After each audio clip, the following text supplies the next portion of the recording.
Hey everyone, I'm Trent Kusters, co-founder and studio director at League of Geeks, and this is the Game Maker's Notebook. Today I've been chatting with Billy Basso of Shared Memory. He's the solo developer of the critical and commercial success Animal Well. It's an absolutely delightful game, and seriously, I would say a Game of the Year contender this year. We start the podcast as we always do. We talk about his first earliest memory of games, and that leads us into talking about him studying film at college, his eventual transition into studying game design, and his career at a handful of commercial studios in Chicago. We then talk about how he started Animal Well as a side project when he was at one of those studios, and how his time in traditional game development helped inform a kind of antithesis or inspirations and pillars for what would ultimately become Animal Well. Then we chart the game's development, we zoom out, looking at it, giving you a bird's eye view. We dive into engine development and tech behind the game. We talk about the creative process for the game, its inspirations, pillars, and we dive deeper and deeper gradually. And then throughout these chats, we talk about various watershed moments, getting on Dan Edelman for biz and marketing, securing a publishing deal with Big Mode Games, and how they contributed to the success of the game. Then, after closing out some very fine conversations about Billy's creative process for item design, puzzle design, things like that, we talk about the path to market, the road to launch, and the day of Animal Well's very successful launch. We talk about the emotional aftermath of what comes after having a successful launch and how Billy's feeling right now. And then we finish on some sage advice from Billy for anyone who's looking to take a shot at solo indie development. There's a lot in here, folks. The episode clocks in at about 3.5 hours, so you're probably not going to finish it on your way to work or on your next run. But settle in and do enjoy, because there's a lot here for everyone. Enjoy.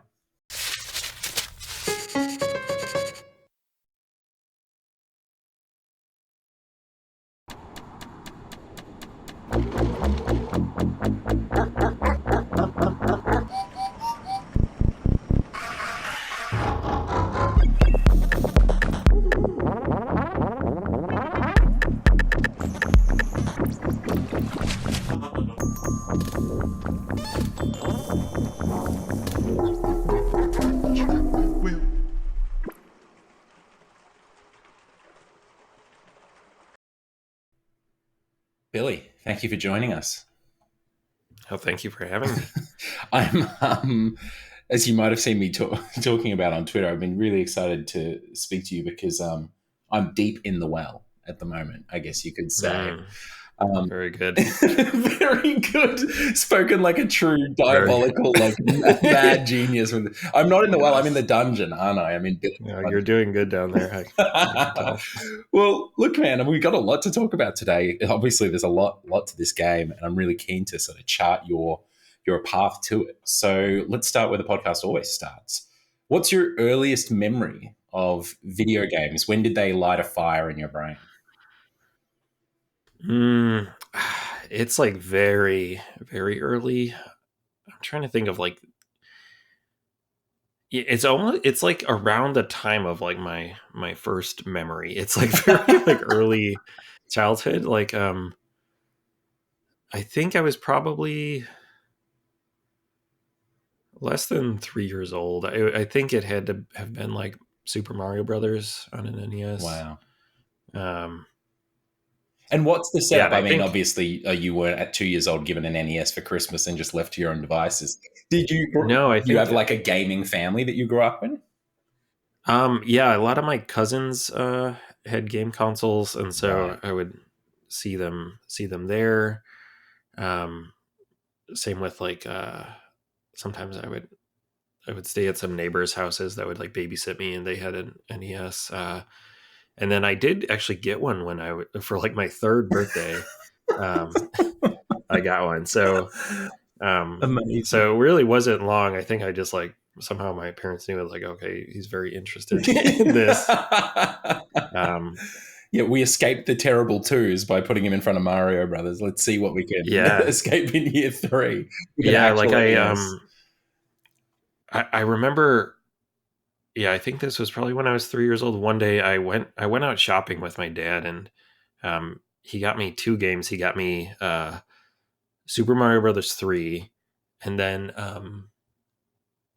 yeah, the original like Mario Golf. I forget what it's Wow. actually called. I think it's just called Mario Um, Golf, isn't it? Something like that. I think so. It has Mario on Yeah, I it in know the like exact one that you're pinstripe, talking about. like the American flag outfit.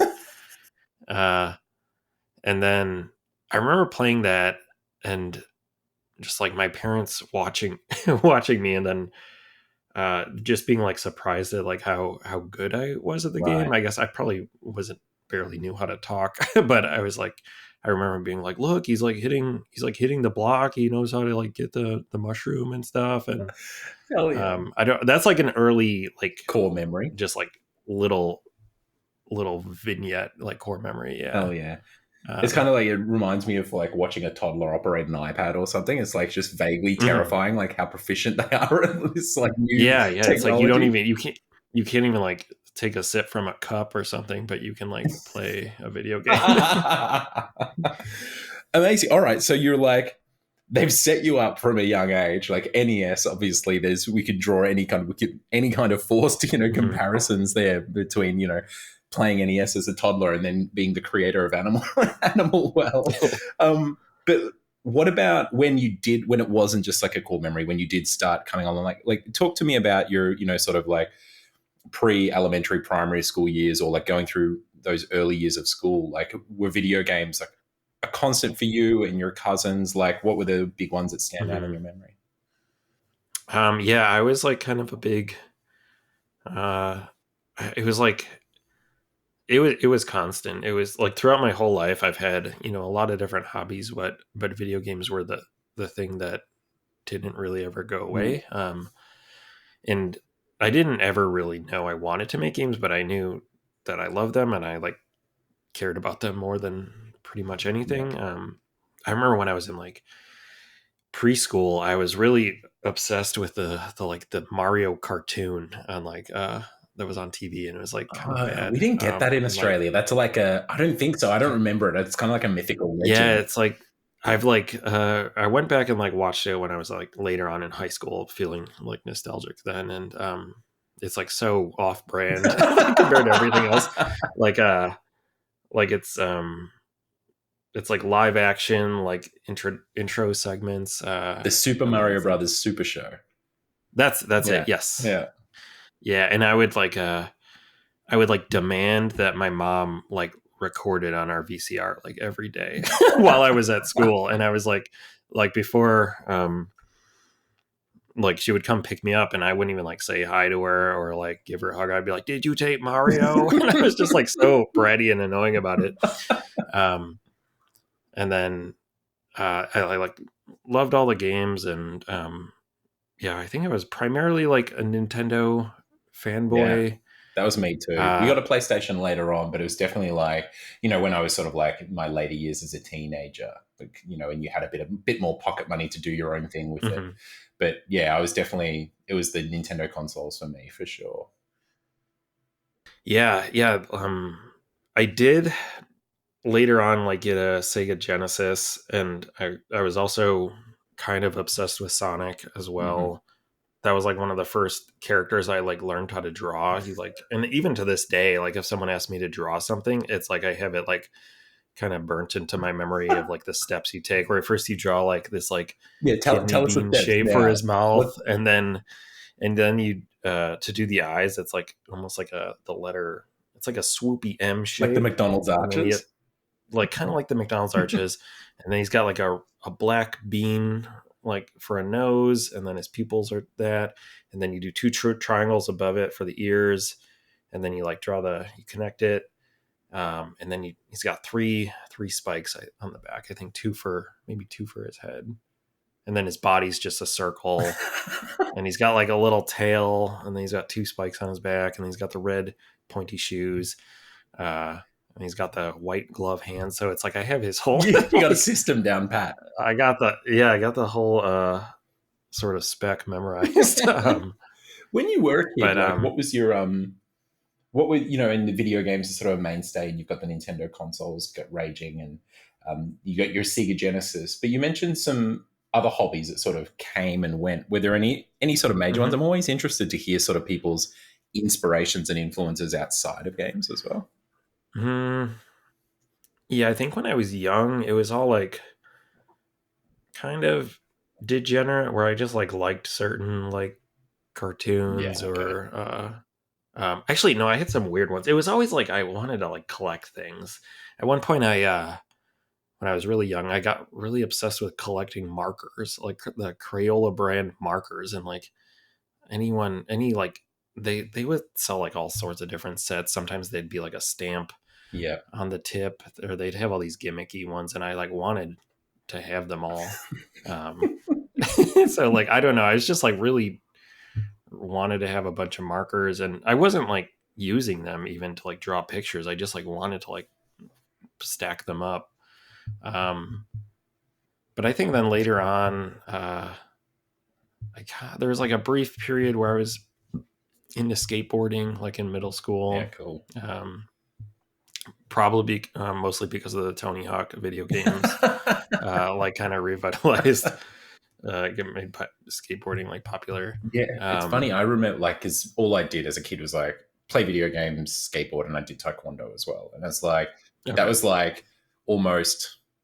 It was like 50% of my life was video games, and then the other two were like equal 25%. And I remember skateboarding, and then like I just started skateboarding. I mean, like 6 months before Tony Hawk came out or something. Hmm. And Oh, perfect. yeah, it was Yeah. like, I don't think I realized it at the time, but now thinking back to it, it was like, and thinking about what a hallmark, like culturally, Tony Hawk was, and like how very little came Hmm. about after it. And there was Thrasher at the time as well. It was just such an insane renaissance to go through, to be like, go out skateboarding and do this new thing as this like, tween, and then come home and play one of the greatest video games ever made about that exact thing. It was pretty insane. Yeah. Yeah. That actually chained into another hobby I had because it was around that time. Remember, again, being in middle school, I was very inspired by the show Jackass. Did you guys have Mm. that in Australia? Yeah, yeah, Okay. we had So Jackass. just like skate video culture Yeah. and that kind of stuff. So um I like found my parents like camcorder like kind of packed away in our basement. I like kind of figured out how to use it around this time, and so me and my friends, we would just go around the neighborhood and just like do the most like obnoxious things and record ourselves.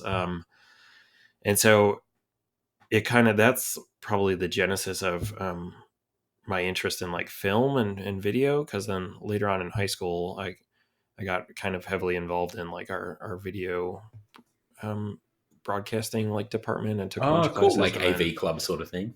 yeah, Yeah. yeah, and um, made a bunch of like animations and music videos and stuff, and then um, that like ultimately inspired me that I wanted to like go to college for film and like get into the film industry. Um, Ultimately, like that kind of I kind of course corrected and got into video games instead after that. So tell me But about, I think it was like, let's stick on the film thing as well, because it is a hmm really interesting sort of like um a sort of little tidbit to experience animal well, and just how I like the game, and I'm just gonna like say it for our listeners so it doesn't sound like I'm fawning all over the game all the time. Like, I really love Animal Well. I've had such a great time with it. Billy, you know how I feel, but it's just such an incredibly amazing experience and such a wonderful achievement. Uh, and to get back to what I was saying, one of the things that really is striking is the mood of it. And it's something that I don't think natively comes to video games, which is like pastiche mm, and mood and tone. I think that a lot of what video games has done and achieved in that over the years, we've borrowed from, naturally, because it's smart to do, we've borrowed from the medium that has spent 150 years sort of perfecting that in a linear format hmm for us. And so I'm really interested to sort of hear a little bit more about, tell me about your time in college, like looking at film, and what drew you to it, and why it's interesting using the term course correction. Obviously, it seems like the correct course was made, but yeah. like what sort of brought on that change of heart? I think I think I'm just interested in like technology and like just visual mediums in Mm. general. Like, so I've always like enjoyed drawing and like movie making stuff and playing video games. I just don't think I ever, growing up, I did not even consider like it a viable path to like make games. I don't know. I didn't know anybody that did that. It just felt like Japan like made games and like they just got like sent over like it was just like a black box thing where it's like I had no idea like how they're made. And It's so interesting that you um say that because I've mentioned it on the podcast a few times too. And when I'm asked this same question that you've been asked about, like, how'd you get into games? That's my exact experience as well. And I think we've seen similar ages from what you've just told me in regards to like, mhm. you're the stages of interest that you went through in your particular consoles and things. Yeah. And before the Xbox, before there was like truly like obviously there was the Atari, but in our sort of generations of consoles, like before there was like a truly powerful like Western console on the market, like it really did seem to a kid like, and especially if you're playing the Nintendo 64 and not PC, if you're not like exposed to like the modding and even installing of your own games, if you're just pulling a cartridge out of a box and putting into some Hmm. Japanese hardware, it really, you can go years and years as a kid, even into your, sort of like early adult years, not even really thinking or considering that there is this sort of, that it's possible to make video games as a career path, Yeah. like back then for sure.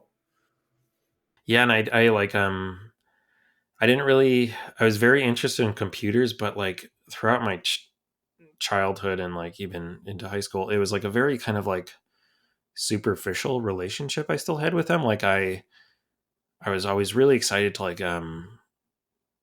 just like go on the internet, or then in high school I did start building PCs, so I kind of started reading like magazines, and so I'd be really excited to like buy a new graphics card Mm. or something like that. So I knew a lot about like the specs of like computers, Mhm. and I had like this like very like sort of consumer point of view. I didn't know, I couldn't even tell you like what which programming languages were like popular, Yeah. or sort of like, or anything about like the software that ran the operating system. I just knew it from like an outsider's point of view. Mm. And then so yeah, so I didn't know.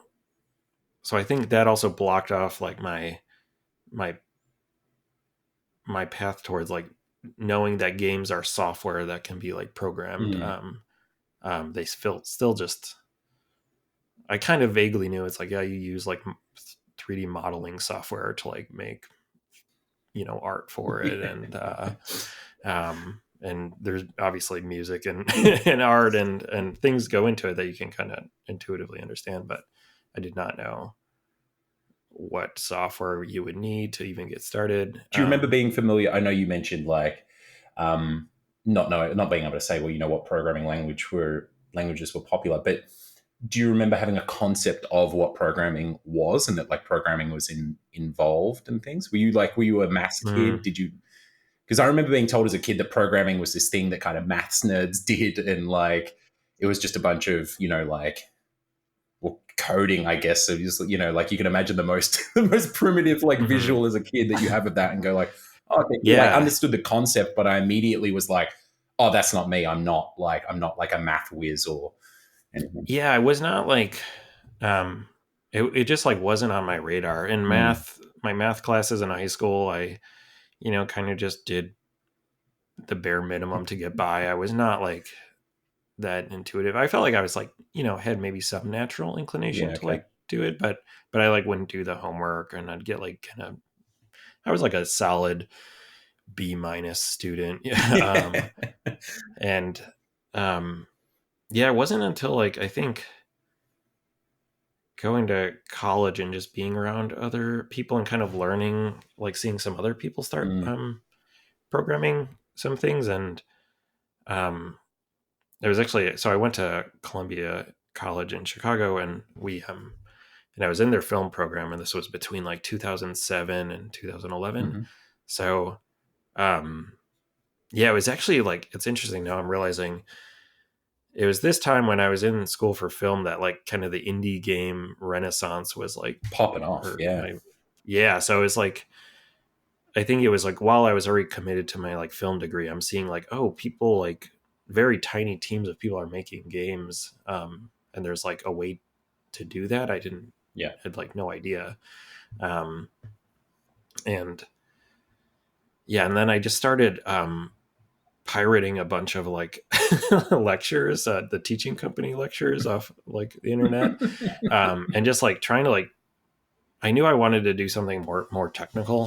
So I remember just like getting a bunch of math lectures and like physics lectures and like just watching through those like start to finish. And I didn't even know. I was like, I don't know, maybe I need to learn how like what how quantum mechanics works. So this is just like learning like all this stuff that like wasn't really ultimately relevant to what I was just trying to like figure it out. I don't know. Some Um, puzzles in Animal Well feel like you have a pretty solid grasp of quantum mechanics. So I felt like I needed to know them at some point. And then you have that brilliant moment. You walk away to grab a cup of tea, and you're like, "Oh no, okay." You run back to the PC. But that's good. so what? Just to like stop there for a moment. Do you remember? Was Mhm, there a? Because I remember the exact point where it was like, because it's obviously we have a very similar conception of video games and the mhm, seemingly impossibility of making them. But I remember the exact moment where the possibilities became open to me, that I realized like, oh fuck, this is something that not only can you make, but I can make it. You mentioned that mhm. it was like, that sort of indie game renaissance, but do you remember it being a particular game or a particular story of a game developer or a video that you watched, or was it just kind of this slow burning Mhm. momentum that happened? Yeah, I think so. I initially started programming first, still without kind of the aim to make games. I just knew I wanted to just do something more technical, and but I still like was kind of rooted in like kind of an arts background. So I was thinking like, oh, I'll make like creative software kind of things, or I'll do like little art installations, or like I'll use like the Xbox Connect or something to like make Yeah, a little cool. thing. Like, so that's like where initially I was, my ambitions like laid. God, that was a weird era, wasn't it? Like a beautifully wondrous era where everyone was kind of just like hijacking the Xbox Connect for everything other than what it was meant to be I used for. Yeah, and then I heard they like kind of shut that down with like the second Connect for the Oh, Xbox really? Like One, they or tightened up the sort like, of security on it so that folks couldn't do that. yeah, and I think it just like wasn't like as directly usable, Oh, okay. from like a Interesting. hacker community kind of point of view. Mm.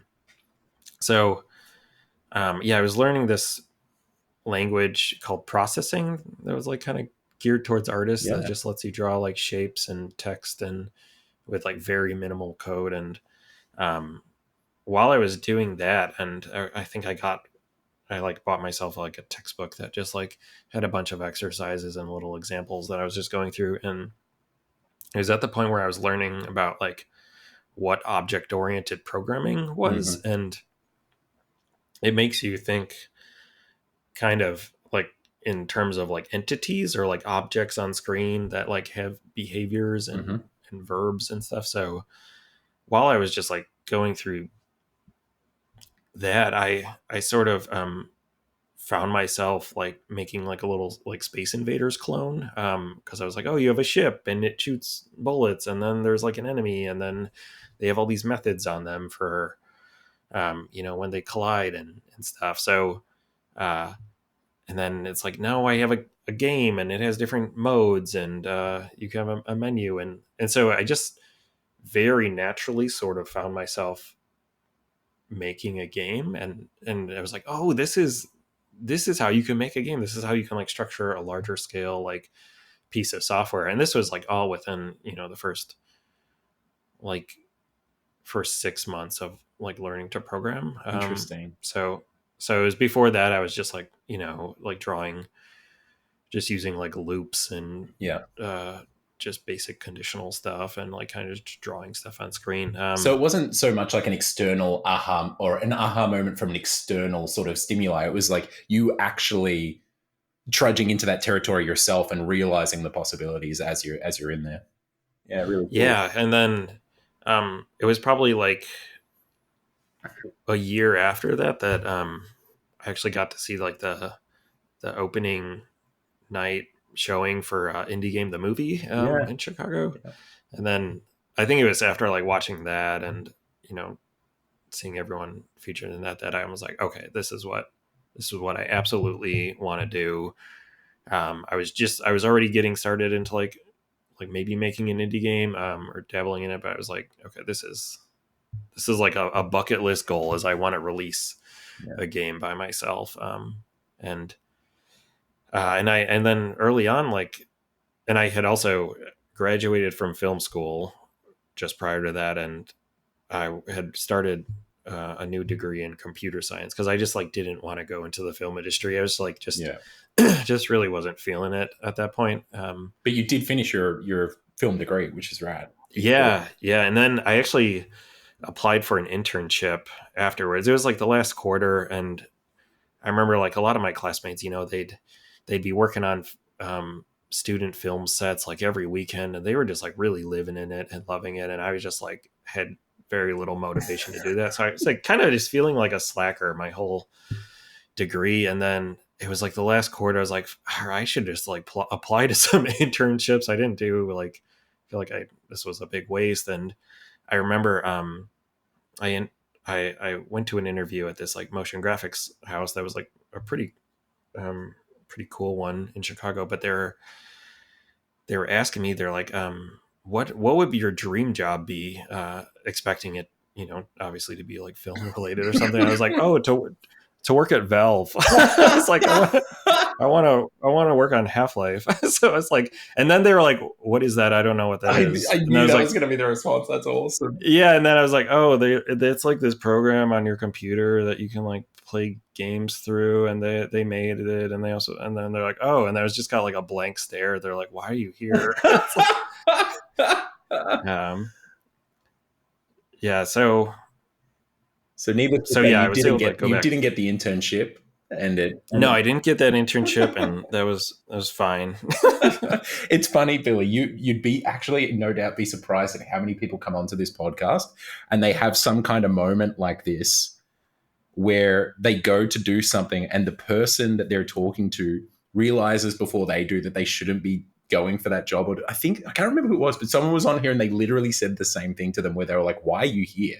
You should Yeah. you should go and make video games or do this." And they were like, "Oh, okay, thank you." They're like, oh Instead, yeah, yeah, that's awesome. very cool. Okay, so you graduated from film. You applied for an internship, which you didn't get, thankfully. Mm-hmm. And you've left with these aspirations of making making Half-Life at Valve, which soon turned Yeah. into making your own, no doubt, Half-Life style imprint on the industry as an indie dev. And the funny thing about, because I remember you came up in the same era of indie, that film lit such a fire under so many people, but the film is just like Phil and all of them like struggling the entire time. Yeah. It's so funny how many of us watched it and were like, yes, I want that. I Amazing. know. Yeah, they seem so miserable, and they like don't like romanticize it at all. It's like And a like PSA. It's like, I've don't do this. rewatched it like multiple times since then, and I'm like, God, they're fucking spazzing out so bad. All right, so now we're at the point where you're in it, Mhm. you're sort of fooling around with video games, and you actually decide to Yeah, go. Was it a comp sci degree that you went and did, or was it a games degree? yeah. Yeah. It was actually a games degree, so it was at DePaul, Mhm. and they're like one of the few schools I think that like at least at the time has like offered like a dedicated game development degree.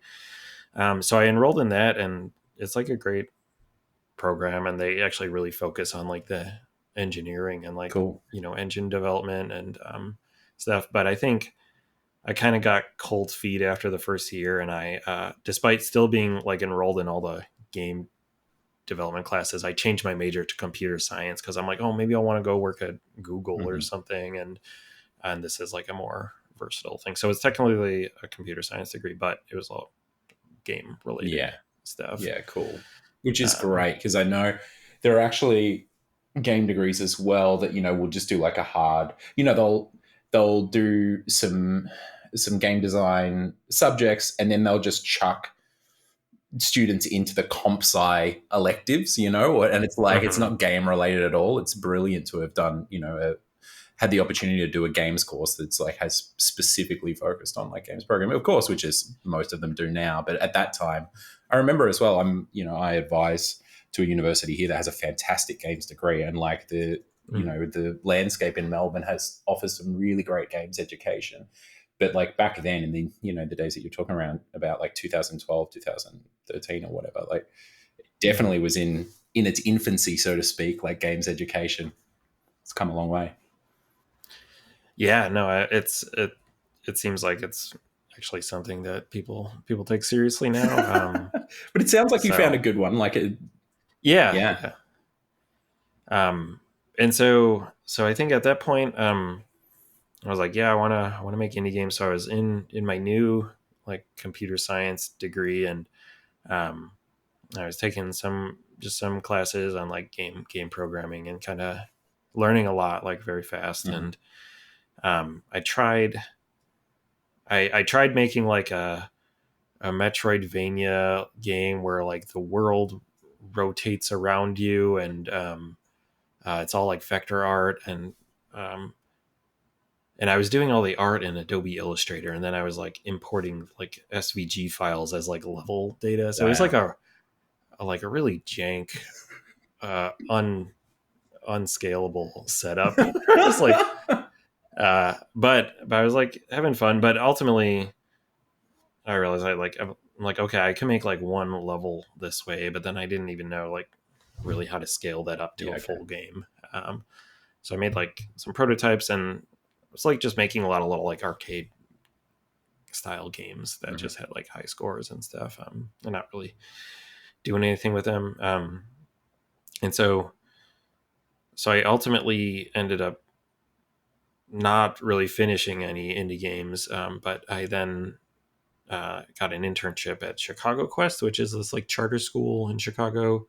That their gimmick was like that they would like put games and video games into like their curriculum, and use them to like, because the idea was like, oh, a lot of things you can like are learned better by interacting with a system and seeing Mhm. like the cause and effect and like exploring And stuff. through So play and stuff, right? yeah. So they, what that meant was they sat me, um, the lone intern, in a room with a MacBook and Adobe Flash, and just like had me try to make games like, for like the students. So one of For them the was future like, of America. yeah, they're like, okay, our whole like identity and ethos is about these games, and we're just gonna have this one like minimum wage intern Yeah. like carry all that on his shoulders. Yeah. Billy's got Um, it. Don't worry. Yeah. yeah, and I was like, okay. I'm like, I've never used Flash before. They're like, so that was like, I got to learn it. Awesome. So those kids got to play like my first Flash game. Do you remember And any of then those I games? Do you think back fondly on them, and like, was there one that stands out where you're like, that game slapped actually? Like that little Flash Yeah, game so that I the made. first one in Flash was it was like it was almost like an adventure game, and uh you were like learning about the Pythagorean theorem. So you were exploring this like kind of like ancient temple, and there was all these like screens that you'd look at that would have some kind of like math Mhm. puzzle, like where you're graphing an equation like on a wall, but it was like kind of presented as it was like etched in stone or something. It was like really corny. But and then one of the cool things is like if you finish the game, I kind of just like went whole hog and just made this like fractal version of the Pythagorean theorem with like that would like react to your mouse, and it would just like took up, it was like full screen. It was like way too psychedelic for like the seventh graders that were playing it. And it was like interactive. And then I did put an Easter egg in the game. One of my like one of the people working there, his name was like Mr. Tuman, and he was also working in like the game design lab.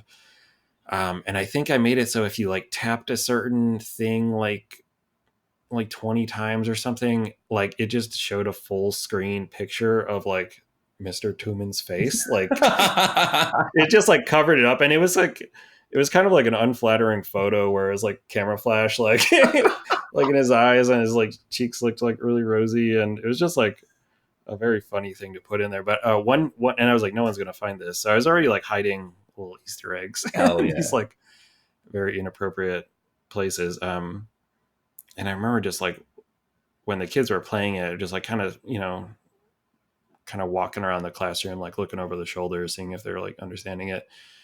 And then one of them like found that Easter egg and it was just like, Mr. Tubman? Like, what is, like, why is he on my screen? Like, Incredible. Hell yeah. Yeah. So Were you working alongside, you said that they sort of gave you a MacBook and Flash and were like, go for it, kid. But like, did you have some sort of like a more senior programmer or developer there that you could at least learn off? Or were you like truly on your own even through this first? yeah, one of the people that was actually my boss was John Murphy, who worked Young From Young Horses. Horses, really? Yeah, Fuck, yeah. that's So awesome. Hell yeah. yeah, so I was working with him, and that we became like good friends during this time. Love John. So, Um, just for our listeners, Young Horses are the creator of Octodad and Bug Snacks. Yeah. yes, yeah, and I remember when I applied to this internship, I was a backer of the Octodad like Kickstarter, so maybe this like kind of like uh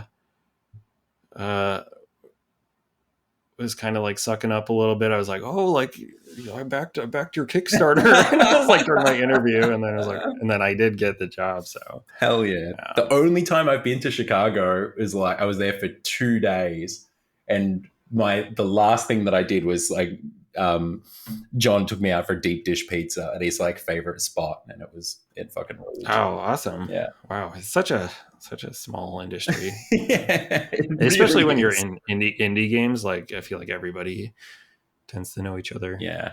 Yeah, it's cool. I call it the indie passport. It's this really weird phenomenon that like if you're an indie developer, you can sort of just like rock up in a city and be like, "Hey, I'm here. Who's around?" And they just like appear out like a Pied Piper, like out of the woods, and they'll be like, "Hey, I can take you to this bar, or yeah, come get deep dish pizza, or let's hang out and talk about games." Hung out with devs in the weirdest places around the world. Where I'm like, I wonder if anyone's here. Like, and yeah, sure enough, there's always someone that's trying to like get some game together. Yeah, it's like super wholesome, and also it's just like nice to be around people that like care about what they're doing, Yeah. and it's just like pretty much exclusively in indie games. Like people genuinely are like doing what they want to be doing. Yeah, it takes a particular degree of, game development's this like small series of like, well, and continual series of small and large miracles, right? And so when you're doing it, it's, you have to have a certain amount of passion when you're doing it like as an element of a studio that's making, a large commercial game or something like that. But when you're doing an indie game, the movie style, sitting in your bedroom, it's like for what, Billy, 7 years or something, right? Yeah, Like it requires a certain degree of passion that is quite intense. Yeah, no. So anyway, yeah, we got off the rails. So we got wonderfully distracted. So we were talking about your internship. So how did that sort of all come to a head? When did that wrap up?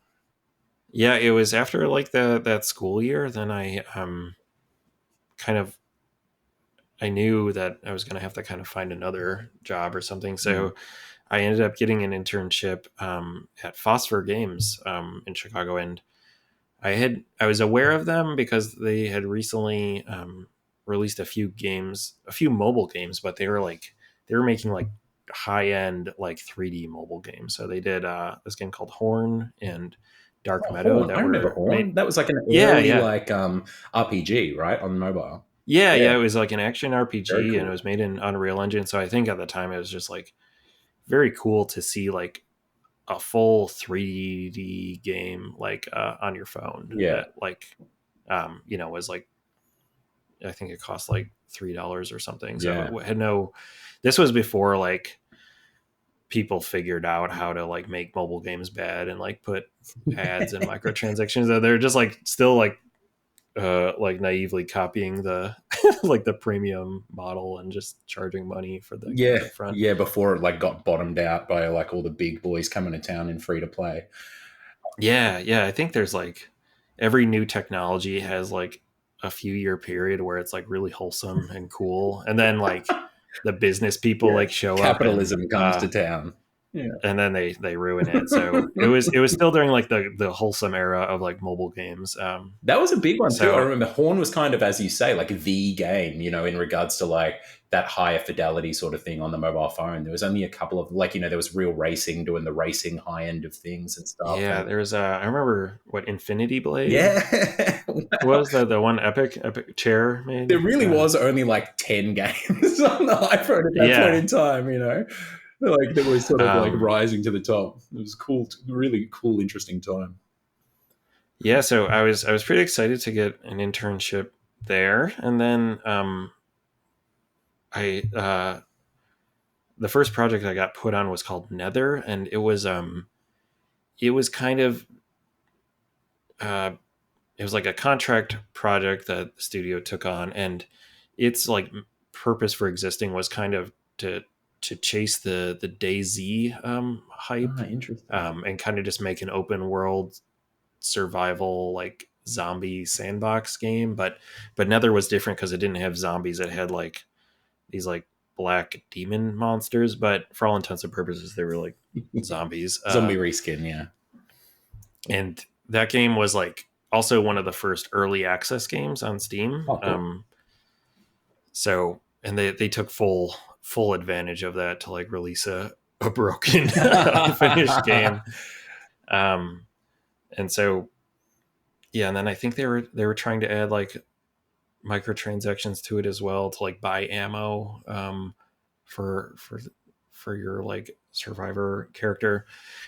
So anyways, I was learning a lot about like how to work on a team and Mhm. like collaborate with people in like a kind of a before I was like kind of just in a room by myself working in Flash and Unity, but then now I was like actually having to work on it with a team of programmers. So I was like learning a lot. But then the game that I was working on was like kind of bad or like kind of like a shameless um, cash grab, Yeah. but not even like a successful one, but like it had ambitions Yeah. Just to straight do out the that. gate there.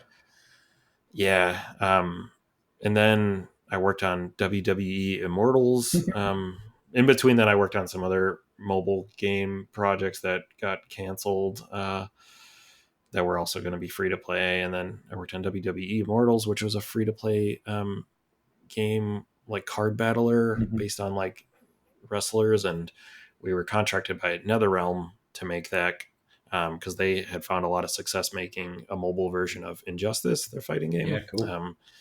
And so it was like they were kind of like figuring out like how to make money on mobile games like through like the free to play stuff. So they had like the card packs you would buy and Yeah. you'd get the random characters, uh and so they wanted Phosphor to like reskin that game, just like take the code base and they're like swap in all the art and put wrestlers in there instead of like the DC comic book characters. And then we'll have, yeah, Phosphor Games do that in like 3 or 4 months, and they'll be like they'll kind of just poop that out. So I was put on that project, and again, like learned a lot of stuff, but it was very stressful. It was like a lot of like staying late and crunching on Yeah. that game because it ultimately ended up taking probably almost a year to finish. But like the expectation was that it was going to be like, I feel like we were always like supposed to be shipping the game in like 2 weeks or Yeah, something, I and it know was that just like anxiety when a project was always going to take a year anyway, but like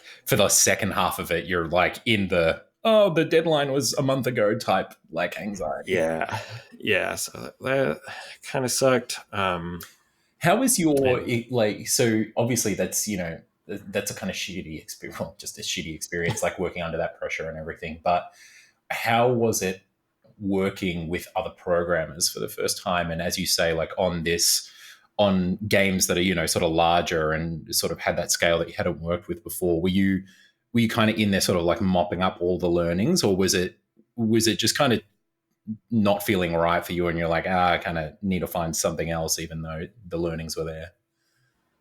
it was a little bit of both. I was like, really enjoyed like working with other programmers, and I feel like it's like a much better way to learn Yeah. is just to be like put on a larger team as like a junior developer, and you'd be able to just like see the code that other people Yeah. write, and get feedback and everything, and having to like work in, at the time it was Unreal Engine 3, and like, we had the source code, so just having this giant like sort of code base to explore and just see how all that worked was cool. But I think technically I was like fulfilled, but like creatively not really. So in the back of my mind I was still like, oh, I kind of want to eventually make an indie game, Hmm. or like, but I was like kind of too busy with my day Yeah. job to focus on that.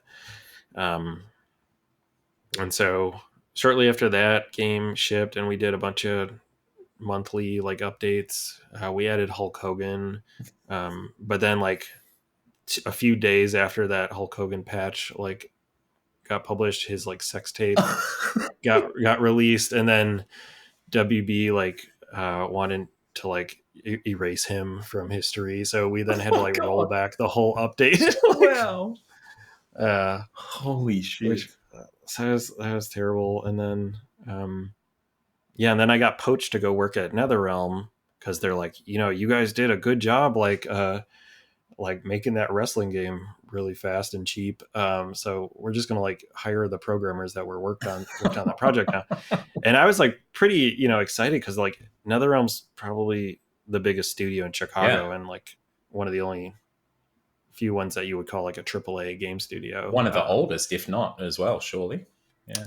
Yeah, Yeah. so they like kind of formed from the ashes of Midway, Hmm. who were here for decades, and Hmm. then in like 2009 I think they went bankrupt and shut down. But NetherRealm inherited most of the IP, like Mortal Kombat and um, maybe some other things, Yeah. and then like Ed Boon and a lot of other people like stayed there. And then Phosphor also was formed from Midway's shutdown, and a few other studios as well. So it's kind of like one of the big sources of just game developers in Yeah, Chicago, it's interesting or like how have histories. particular game development communities can have this sort of like, I don't know what you would call it, not a patient zero, but like an originating sort of like well, or like source of game developers. Yeah. There's one in Melbourne called Beam, or Atari Melbourne House as it was later named, and Hmm. they made amazing games like The Dame Was Loaded and the Hobbit text adventure and all these other things. Like they Okay. had a really incredible run in the 80s and 90s. They made the Transformers PS1 game and stuff too. Hmm. But like basically the second generation of game developers in Australia all spawned out of that studio, and then everyone kind of spawned out of that. I'm being a little bit reductive in the history, but like Yeah. that's, if you look at the family tree of game developers in Melbourne, like that's like that's Yeah. They the all yeah it all that's the points shape back it to that. takes. Yeah, Yeah, and I think that's interesting because like the game industry has also been like growing so much over yeah. the past few decades and started so small. So um, yeah, it's like a star going like supernova, and then like creating like the planets around it or Yeah, something. totally. It's pretty much, Yeah. and I think most games shut down, most game studios shut down in a supernova style fashion as well. Yes. Yeah. Yeah. But then new stars are born from like the more complex elements that you get from that. I And love it. yeah. So you're at NetherRealm. Hmm. How was that? How long did you end up staying at NetherRealm for? So I was at there for another 2 or 3 years. Yeah, cool. And then, so pretty much like their Injustice Mobile did really well. And then they're like, all right, great. You like joined the team. We're going to start development on Injustice Mobile 2.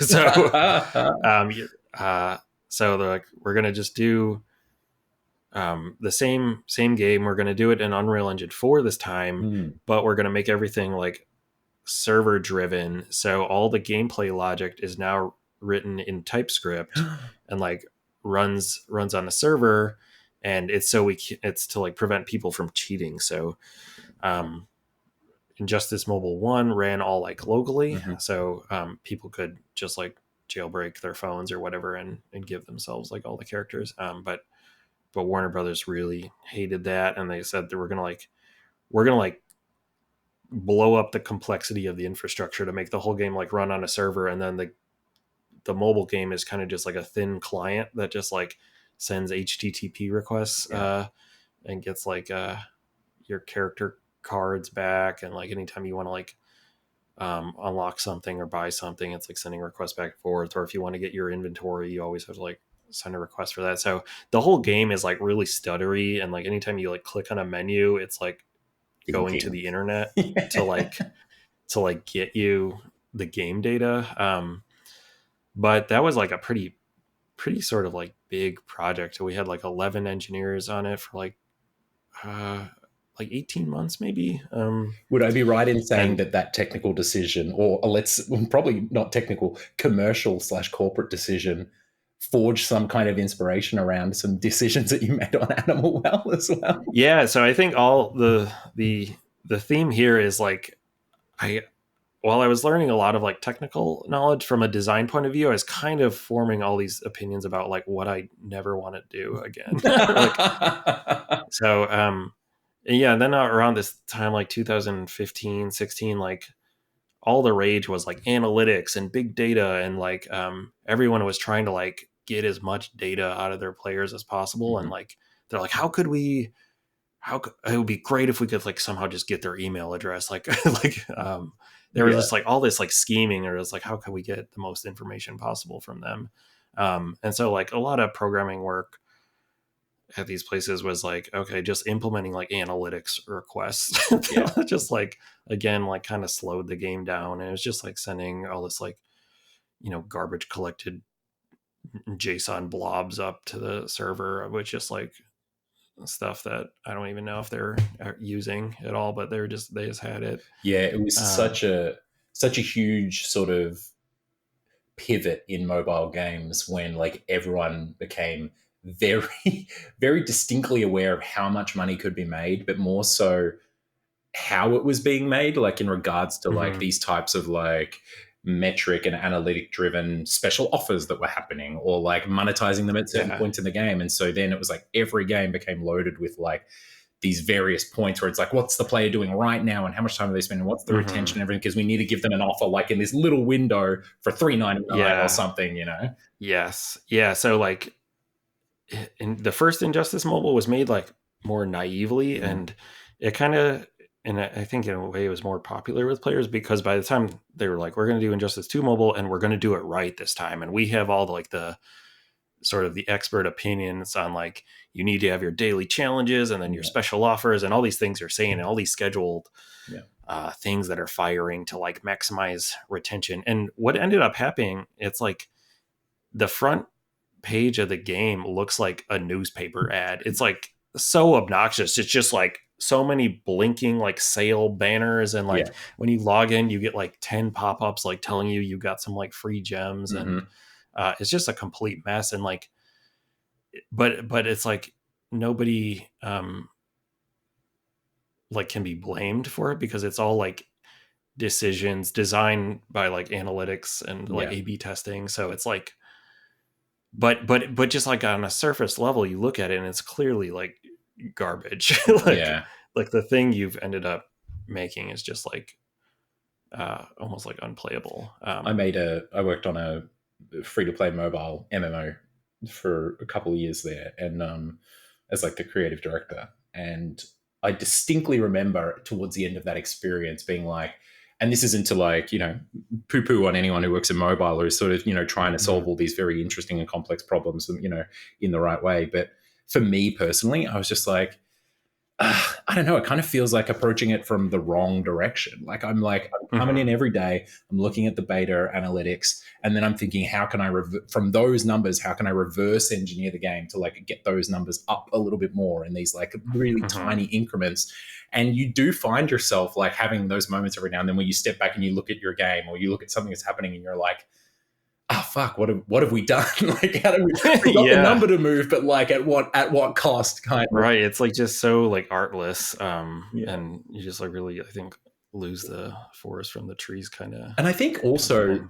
the vast majority, like it was such new territory. And like I said, there was so much money involved that like Mhm. no one really knew what they were doing as well in regards to like how to get it right. Everyone was kind of just trying different things and throwing spaghetti at the wall, so to speak. Yeah, and I think everyone was so like kind of so eager to like, try to like cash in on this like perceived gold rush that like, a lot of big game publishers during this time like kind of de-invested from like traditional console games. Yeah. Like Konami like went full in on like, pachinko and like stuff like that. And I just feel like yeah, it was like mid 2010s or whatever.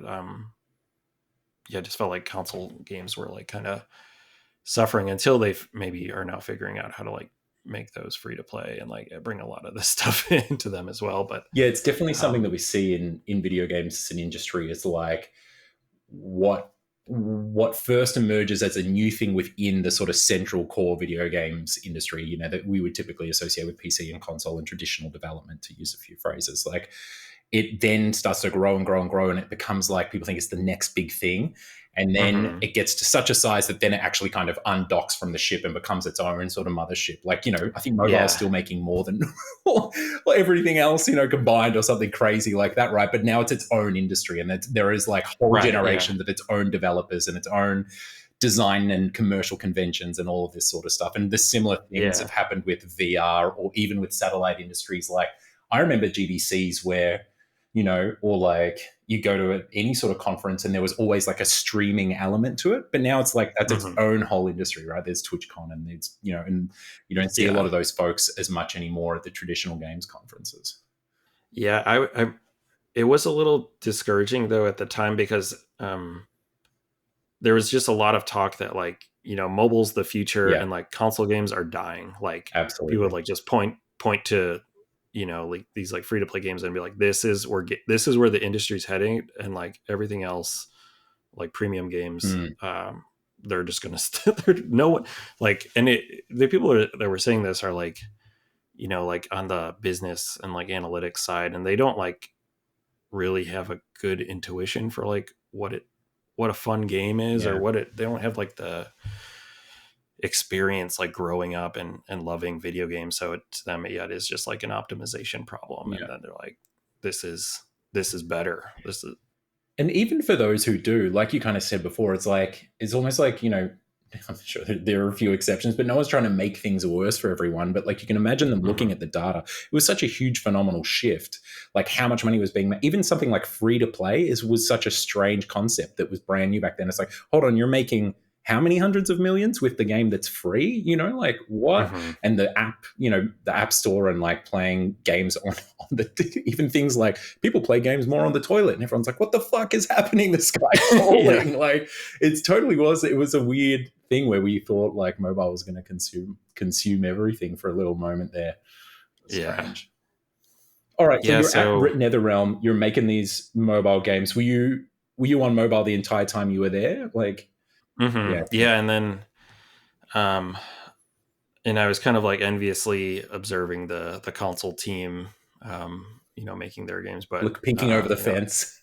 yeah, yeah, I was still on the mobile team. And I think at that point I was kind of like, I was like, well, I joined the game industry wanting to make one kind of game, but like, by the time I got to it's turned into the mobile game industry. Yeah, And I interesting. just like kind of like had to accept my fate. Were you And there motivated were to sort like, of like find a way out of it, or did you move on to somewhere else and find yourself in mobile again?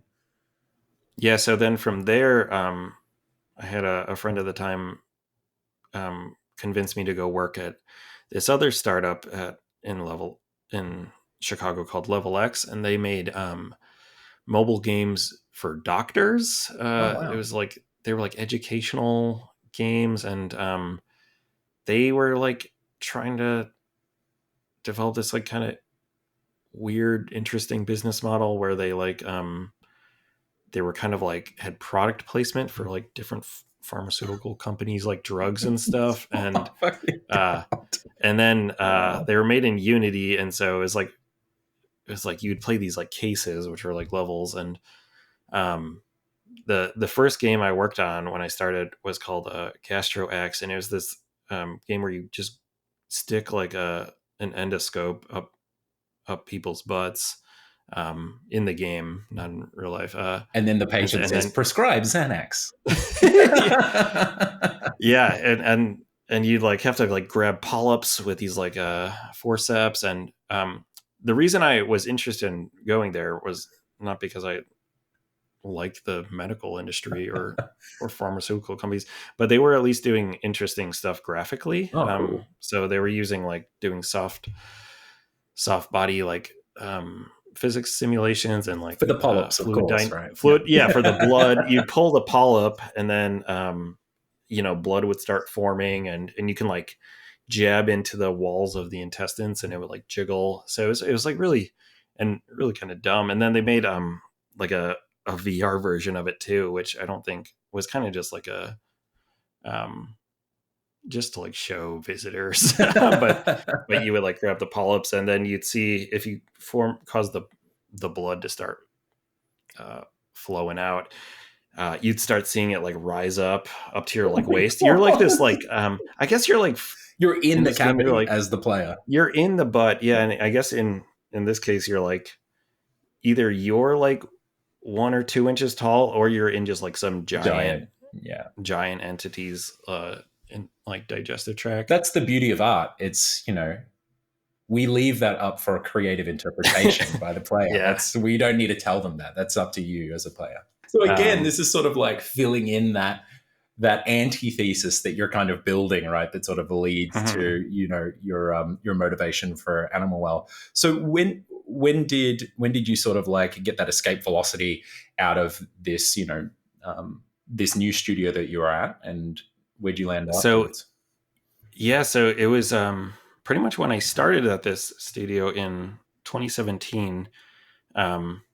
I was already having like sort of hobby side projects, and including making a game engine. And it was like, I don't think at the time I was experienced enough to like make a game engine. And also just the initial sort of proposal of doing that's kind of misguided. I was trying to make just like a generic, like kind of crappy version of Unity that had like a scene editor, and it was 3D. And I was just kind of like making a big like editor window that could like move objects around, and didn't really have a specific game design in mind. But I still did that as like in the background for like 2 years. And but then by this point, I'm assuming you'd finished your game degree like a couple years ago or something like that. Yeah. So you had that comp sci like game degree background at least, and then you're working professionally, bringing that knowledge home too. Yeah.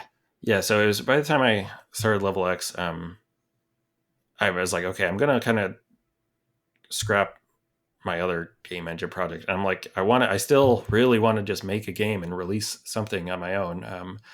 Like I think the motivation was really like pent up at this point and like kind of unfulfilled. And so I was like, I've still always also been very interested in like low level stuff, and kind of like wanting to like own the full sort of technology stack and understand everything. So I was like I'm gonna make a 2D pixel art game, and I'm gonna make it like really low res pixel art, just like 320 by 180, and I'll just make a little basic like Mario Maker style level editor for it, and I'll make like a little platformer or Metroidvania game that's like an hour long, and I'll like release it on Steam for like $5 or something. That was like, I'm just going to do that.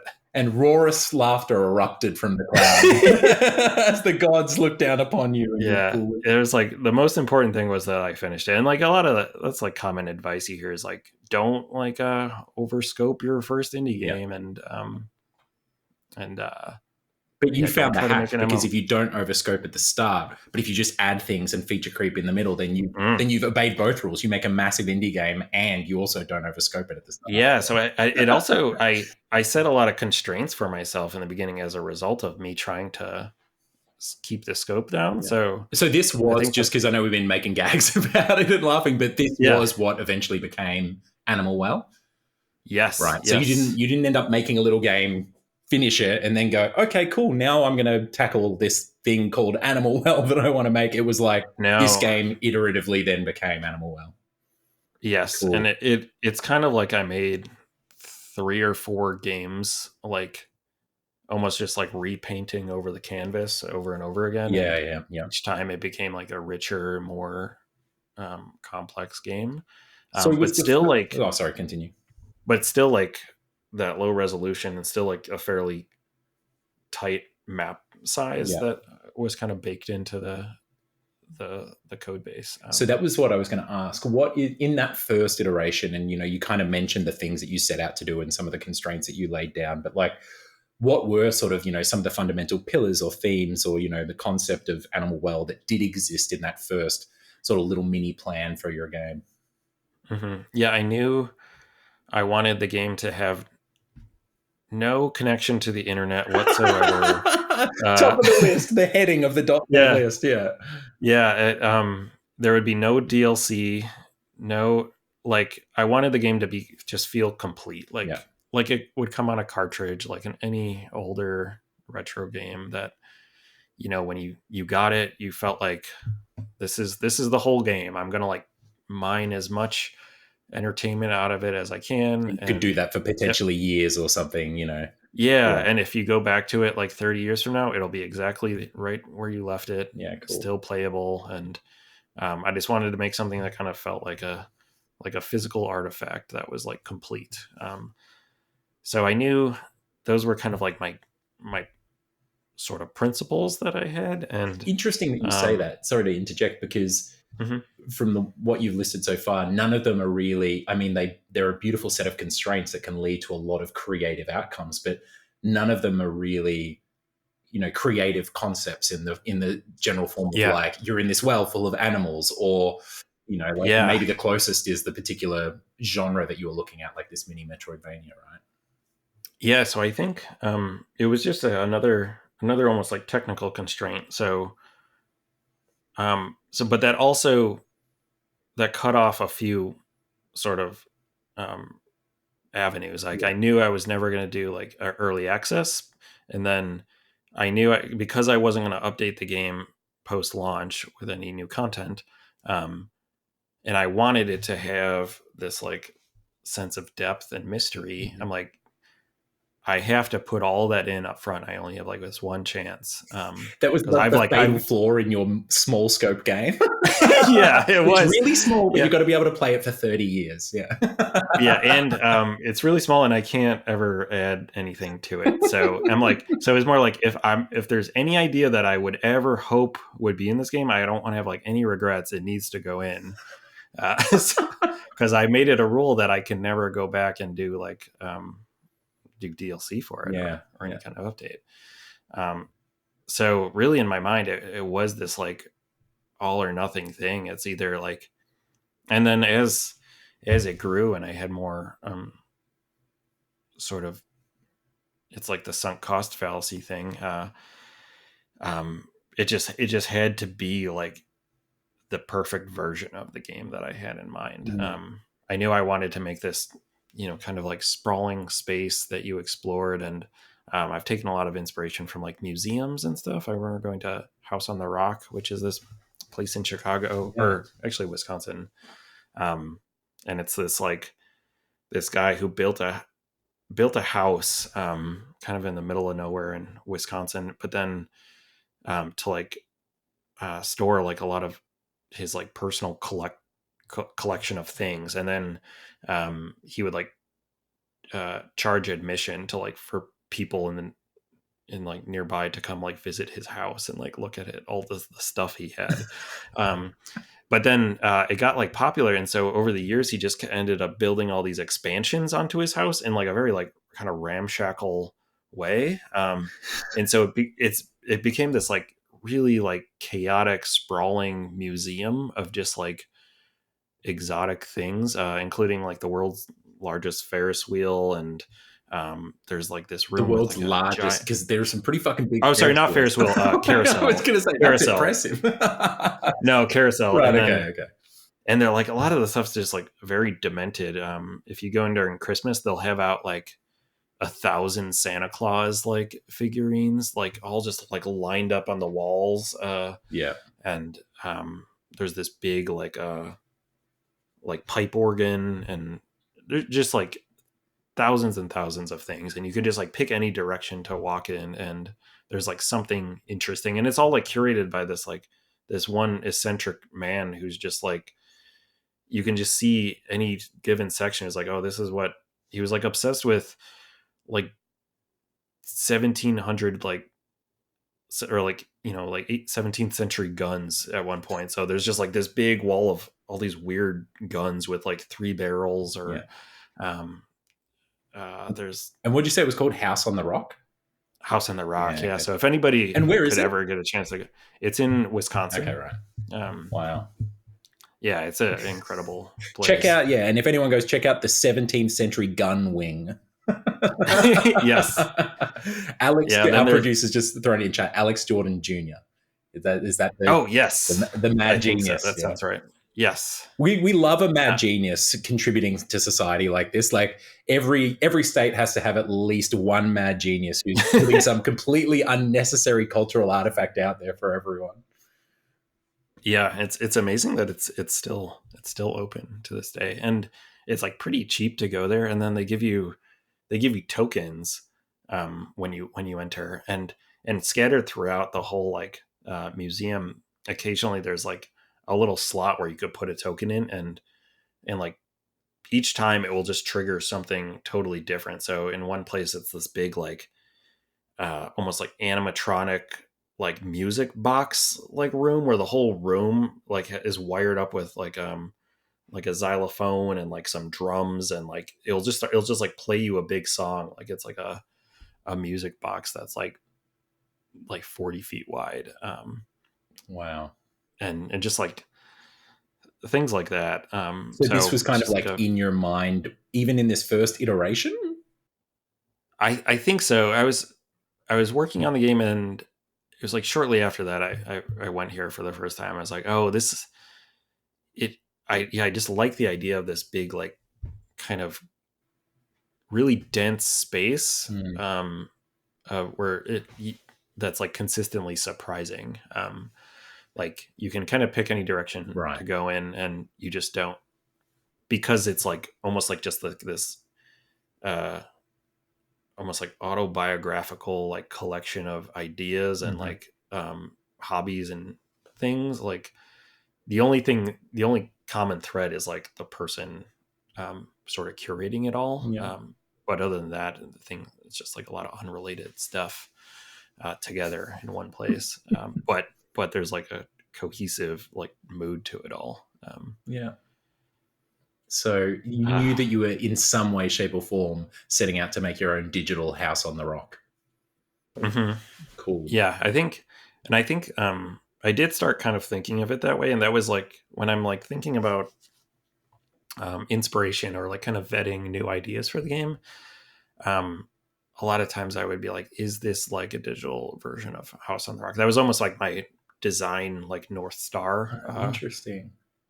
where it's like, okay, I'm like, that is an inspiration that I take seriously, and I respect. Mm. Um, other like game mechanics or things from other games, or it's like you got to be more careful and make sure it's like right for your game, or you're not, it doesn't like kind of conflict with other things. I love these. But I love these instances of game developers being inspired by real world locations or experiences. You know, there's stories of the Irrational crew, you know, during development and stuff like that, being inspired by Sleep No More in New York and stuff. And then mm, there's something very similar to what you're talking about. I don't know if you've ever been, but in Southeast Asia, particularly in Singapore, there's, you know, Tiger Balm that you like the rub that, you know, like the deep heat style rub that you put on. mm, It's like a Chinese medicine essentially, for, you know, I don't know, muscle aches or whatever. But that family who made it created a series of like amusement parks in all like dotted throughout Asia. I think there's like 3 of them, maybe. mm. Maybe there was more at some point, but they're also known. They're called Tiger Balm Garden, but they're also more.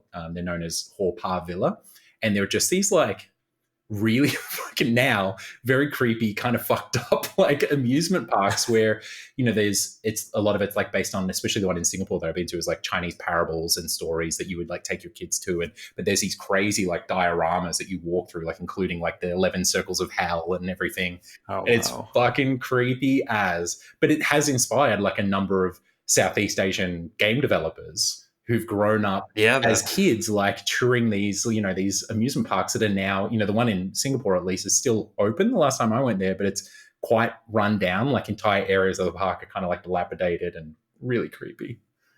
oh that yeah that sounds very cool. I'm like interested in any museum or amusement park that's not like Disney World or doesn't have some like giant corporation like pushing its like Yeah, this was like its one. intellectual properties on you. Yeah. Yeah, totally. This was one family. Like I don't remember seeing any Tiger Balm ads or whatever like being in there. It's kind of just like Yeah. their sort of gift back to the people of wherever these Oh, these that's Asian countries that they installed them.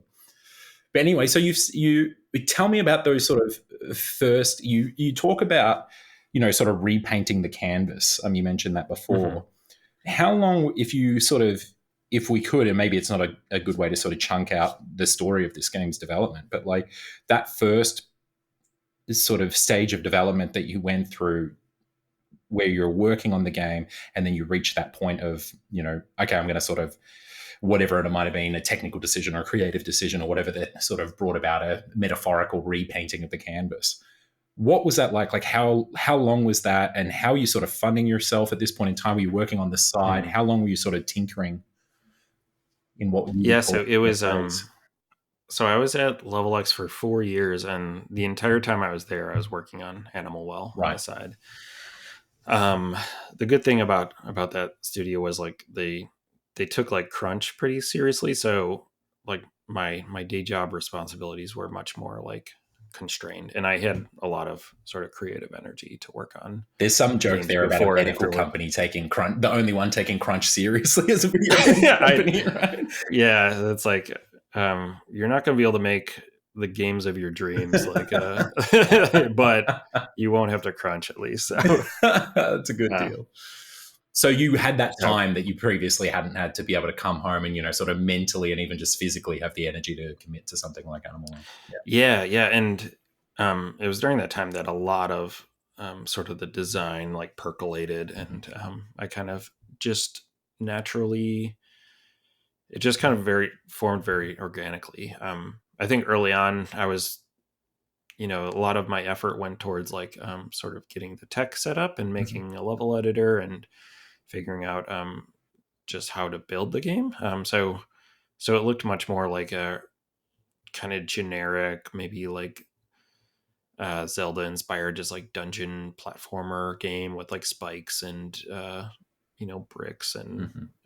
and bats and stuff. And because I was kind of just like, oh, I need to like make sure I can draw sprites or do animation, so let me just quickly like draw something that like comes to mind that's like video gamey or like, Yeah. it wasn't like a lot of um thought that was going into the creative Mm. sort of art aspects of the game at that point, because it was more like I just need to make sure like the structure is sound, and I was like taking a lot of pride in sort of doing that in like a slow and like kind of clean way. So Yeah.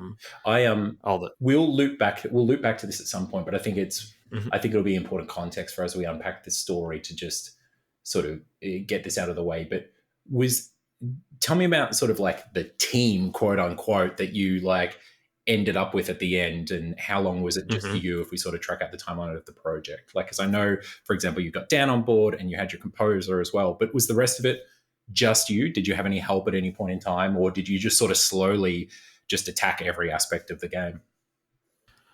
So yeah, the even until now, it's just been me and Dan. I did the audio for the game as Oh, you well. did. Oh, sorry. Yeah, Yes. no, you didn't have a composer on, right? No, Yeah, no. it's like I'm literally looking at your little MIDI keyboards to the right there. Oh, yeah, there they are. This is how the sounds Right, so it's just you and sounds Dan, the good made. dynamic duo. Yeah, so for about the first 4 years it was just me. And then it was I think as the game got more complicated and I was still, still just like my kind of side project, you know, friends started telling me that like you you need to like finish this game. Like you spend all your free time on it. Like I would be excited when I would have like a day off work for like a holiday, and everyone would be like, oh yeah, I'm gonna go, go to a barbecue or something. I'd be like, no, I'm gonna spend that entire day and I'm gonna implement like a fluid sim or something. Or like I'm like, I have some big feature that's been like that I've been wanting to put in Animal Well, but I just haven't had like an uninterrupted block of time to do it. So so yeah, I was like investing still a lot of time into it, and but and then I just still didn't know how to like really market the game or make it a profitable thing. So I was making some kind of like half-assed attempts to like post about it on Twitter, and that was like, I'm just like not a very like uh extroverted like social person. So What's up, anytime I YouTube? feel It's very Billy. I'm making a game. yeah. So and then it's like if you go online on Reddit or something, and or like it seems like that's how you have to market your game. It's like if you go to YouTube to like watch tutorials, you get a bunch of YouTube game developers with their devlogs, and like you get only like this one perspective that like you have to be a YouTuber and a game developer both at the same time, and it's already hard enough. Like I'm trying to make an entire game by myself. I don't need to like pick up like a whole nother like very time consuming hobby just to like in an effort to like maybe market the game. Yeah. Or same with like Twitter, like just posting, you can spend hours and hours each day like posting on Yeah, Twitter. and And Twitter is one of those things too. It's like, like a lot of social media, Twitter is like, I'm convinced no one knows how to make Twitter like do its thing on command, right? It's like always the dumb tweet or the GIF. It's like the classic unpacking story, right? It's like Tim wanted to test out GIFs, on the account, and then it had like 10,000 fucking retweets or whatever they got. And they're like, oh, okay. But there's also something to say about like that set of skills that you're talking about, because it sounds funny externally hearing it from someone who just literally went about doing everything anyway. And then there's this one role where you're like, but I'm doing this. I don't want to do that as well.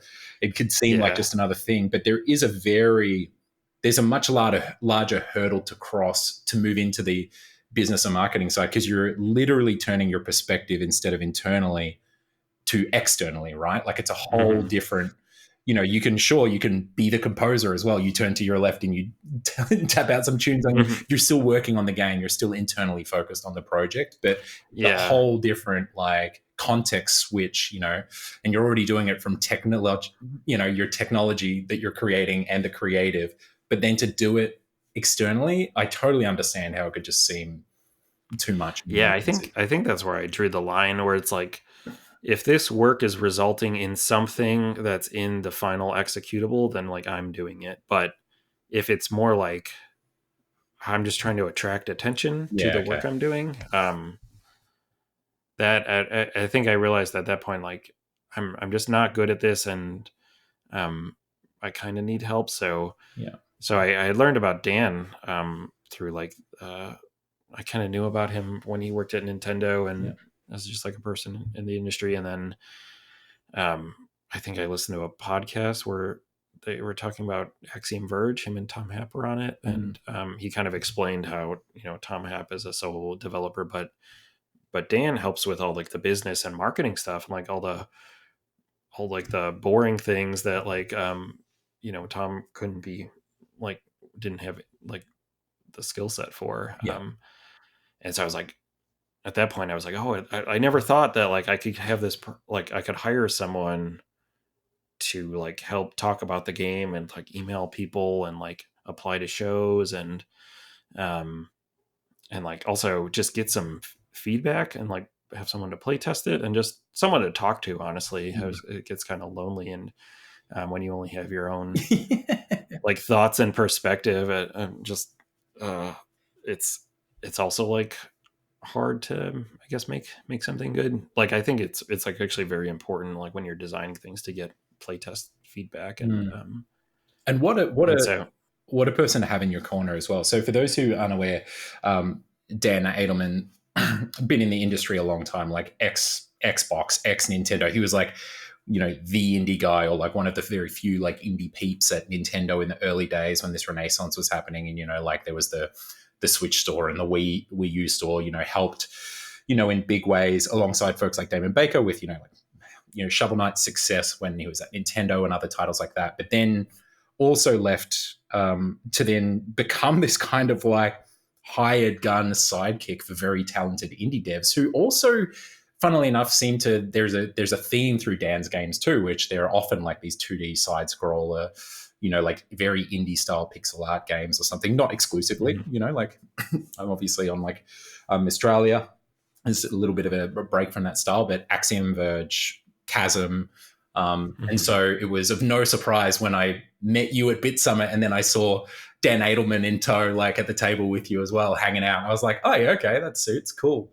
But yeah, there's some incredible experience to, have as like as a right-hand man, so to speak, helping you out and like, entrusting him with all of that sort of stuff, the business side of things. Yeah, I was super excited to start working with Dan. How'd you get him on? Did you just like walk into, like your bathroom and say Dan Edelman in front of the mirror like 3 times and then like hold up a screenshot of the game or something? Or? Honestly, it was very out of character for me, but I just cold emailed him. I almost never do that. And I think I told him in the email, I'm like, you're the first person I'm emailing, like regarding this project I've been working on for 4 years. But I think like I have this project that I'm very confident in, but I don't know how to like ship it and market it. So, and I knew he, worked on a lot of like 2D pixel art Metroidvania. So, I thought he would also kind of have a soft spot for it, or like I would be able to show him an earlier version of the game than other people. To extrapolate it. He'd be able to extrapolate it and like kind of get it and kind of see where it was going. And that ended up being the case. Like at that point, the controls felt like really good, and the world was much more like barren. And it was more like just like an action platformer, more like maybe taking inspiration from like VVV. Had you done some of the repainting of the canvases by this point? Were you in kind of like phase 2 or 3 of the game, or? Yeah, I would say maybe like a phase 2.5 or something. Yeah, I totally understand as well that we're just projecting these phases onto you as well. Like, but like it's an interesting way to think about the game's development coming on. All right. And so he responded and. Yeah, he responded and he's like, I played through your whole game and I think I found like every egg at the time. I think maybe I had like 32 eggs or something. I don't even remember. I had maybe 24. And I think he found them all. And he emailed me like the next day. So he's like played it all in like one sitting. And like, I guess I got really invested in it. Cool. And I was kind of just not expecting him to respond at all. But then we set up some meetings and like kind of just decided that we should work together. Awesome. And that was like a huge, like, I think breakthrough moment for my motivation and kind of excitement about the project, because my thought was like, I don't want to do any of this external outreach stuff, but if I could just reach out to this one person and be successful, then it's kind of like bootstrapping an operating system or something. It's like, then they do all the work going forward. So it's just like, I just need to kind of make this one connection and then it'll be automatic from there. Yeah. And now obviously you ended up working with, Big Mode, the publisher and stuff like that. But, Dan is a unique proposition in regards to like, he's literally in your corner, right? Like he's on the team. It's essentially, he's just the business and, marketing side of Animal Well, right? So and to obviously have that investment up front, like him playing the game and being so like personally invested in it is a really, really great boon. I do want to come back to, Dan and Big Mode and, the sort of the marketing, because you've obviously had, it's not just a great game and you've had critical success. I think your Metacritic something like fucking 95 or something like that at the moment. It's crazy. I don't know what it is. It was 95 for like an hour, and I took a screenshot of it. I was like, yes. Then it's 95 forever somewhere. And then a few more mere 90s came in. Unacceptable. Dragged um, Average down. but what I was going to say is that you've also had like the game seen some great commercial success, and so there's obviously something to talk about there. But I am keen to go back to your process on the game and how it went about. So let's go back in time, maybe even possibly before Dan came on board, and talk us through. You were talking about the game and how you set it up with those technical constraints. You had House on the Rock as sort of this like pillar of like, is the game feeling like House on the Rock? Like, am I navigating? Does it feel like there's a 17th century gun wing around the corner, of this on the next screen? When did you feel like that was sort of starting to come together? And then as a sort of lead on from that question, when was the first point in time that a sort of a big creative or technical sort of pivot came along in the game that feels like a sort of, the first sort of watershed moment for you? Yeah, I think so I would say probably it wasn't until like a year in development that I came up with the name Animal Well, and sort of decided that, like, the theme of the game would be there's a lot of animals, because I was just finding myself kind of naturally inclined to like draw like little pixel art animals. I didn't really want people to be in the game. They're just like more relatable, and so I was like, I had this vision that I'd be like, oh yeah, and it's gonna be kind of ominous, and they're like kind of trapped in this underground environment, and the game doesn't really explain why that is. But for a long time, saying, yeah, there's gonna be a bunch of animals in the game is easy to do, but then to actually make it feel like that is just requires a ton of work. Just saying like the theme of this game is there's a lot of something, and that means you just have to make like a lot of art assets and stuff. So for a while it was and called Animal different Well, animals but as well, right? Which I guess right, yeah, if you're not rigging them is not such a bad such a bad proposal, but still. yeah. So for a while it just felt like Stone Garden, like just it felt just like a game, Yeah, okay. with a couple animals in it, that I like set up early on. I had this like from the early prototype, I had this like ghost sprite that looked like just the classic like Pac-Man ghost. Yep. And it just like moved back and forth and like did damage to you. And so once I was like, oh, the game's about animals, I went and I reskinned that sprite to be like I'm like, it was only 8x8 pixels, so it was too small to be anything like identifiable. But I realized all I could draw in that space was like the head of a mouse. I couldn't even draw like its whole body. I tried to draw like a full mouse, but it was just like you couldn't even recognize it. So I was like, okay, it's just like a severed mouse head that like just bounces back and forth. And that's like those mice head in the game are the first enemy. I think they're the very first enemy. Very cool. And they've since like gotten more, they sort of had features added to them, but they're still very basic in how they behave. And for a long time, my process of getting art into the game was I just had one big sprite sheet that the whole game referenced. So I would just go into Photoshop and I would just like draw some pixels on it, and then I would go into the code and I had a big like enum like defining all the different sprites, and they were indexing into an array that just had the UV coordinate like rectangle around the sprite on the sprite sheet.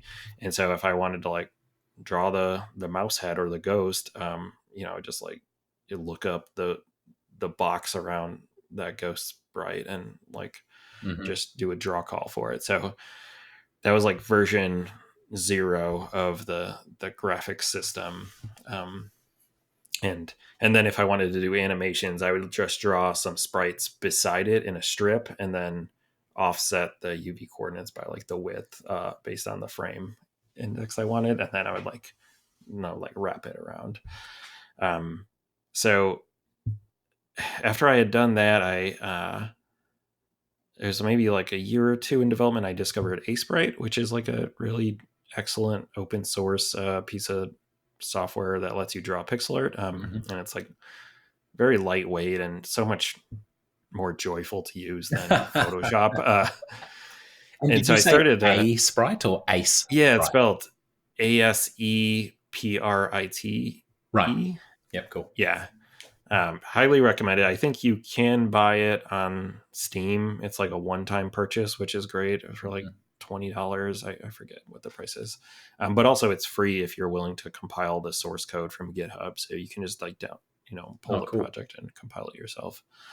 So I was like switching to that to make pixel art, and it had a much better like set of options for exporting sprite sheets. So you can draw in different layers, and then Sprite will like um, separate those layers and pack them onto like a little mini sprite sheet for you. And you can do, timeline animation in there as well. So I started using that, and then I was still taking these sprite sheets that Sprite output, and then I was manually like copying them onto my big like sprite atlas. And then in code like referencing the separate parts, and so, but then every time I would like modify the animation in Sprite, maybe I added a few frames. You didn't really control like you didn't have control over the like size of the sprite atlas. It might make it like larger to fit the more data, but then I would need to like reposition the like smart object in Photoshop to like back to like its place, because I'd like update it and it would like get offset. So then I think Sprite also has options where it can export JSON alongside the sprite sheet it makes, like with like a big list of the UV coordinates on the sprite sheet, and with like tags and all the sort of features the format supports. But since I was being like very pure technically, I didn't want to put a JSON parser in my code base. And I didn't want to have to do any dynamic like memory allocation. So I forked the GitHub repo of Sprite so I can have it export. So I could make up my own binary format that was just like much more sort of minimal, and it would write out that file during its like save process. And then I wrote, my engine's able to kind of just use that directly. So I made a better animation format for myself that supported like layers and tags and like, multiple kind of animations in one. And one of the very first animals that like use this new animation system was the dogs in the game. So those fucking dogs, man. Honestly, one of the scariest moments, and we won't spoil it, but one of the scariest moments in video games. You know the exact one I'm talking about. Oh, okay. Yeah. I think a certain dog. Yeah. Literally, I like screamed like a child when it happened when I was playing.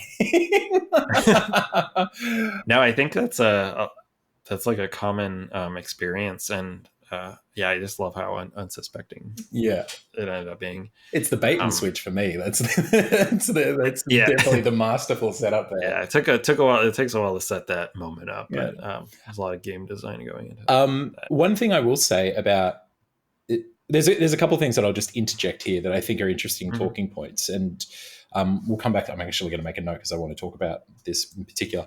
But the first thing I want to mention is there's actually been a lot of chatter because it is surprising when people purchase the game and they hit download. I thought that it wasn't downloading and that there was an issue. And then I realized that, oh no, it had downloaded in under a second with my internet here, because the game is, what is the final disk size of the game?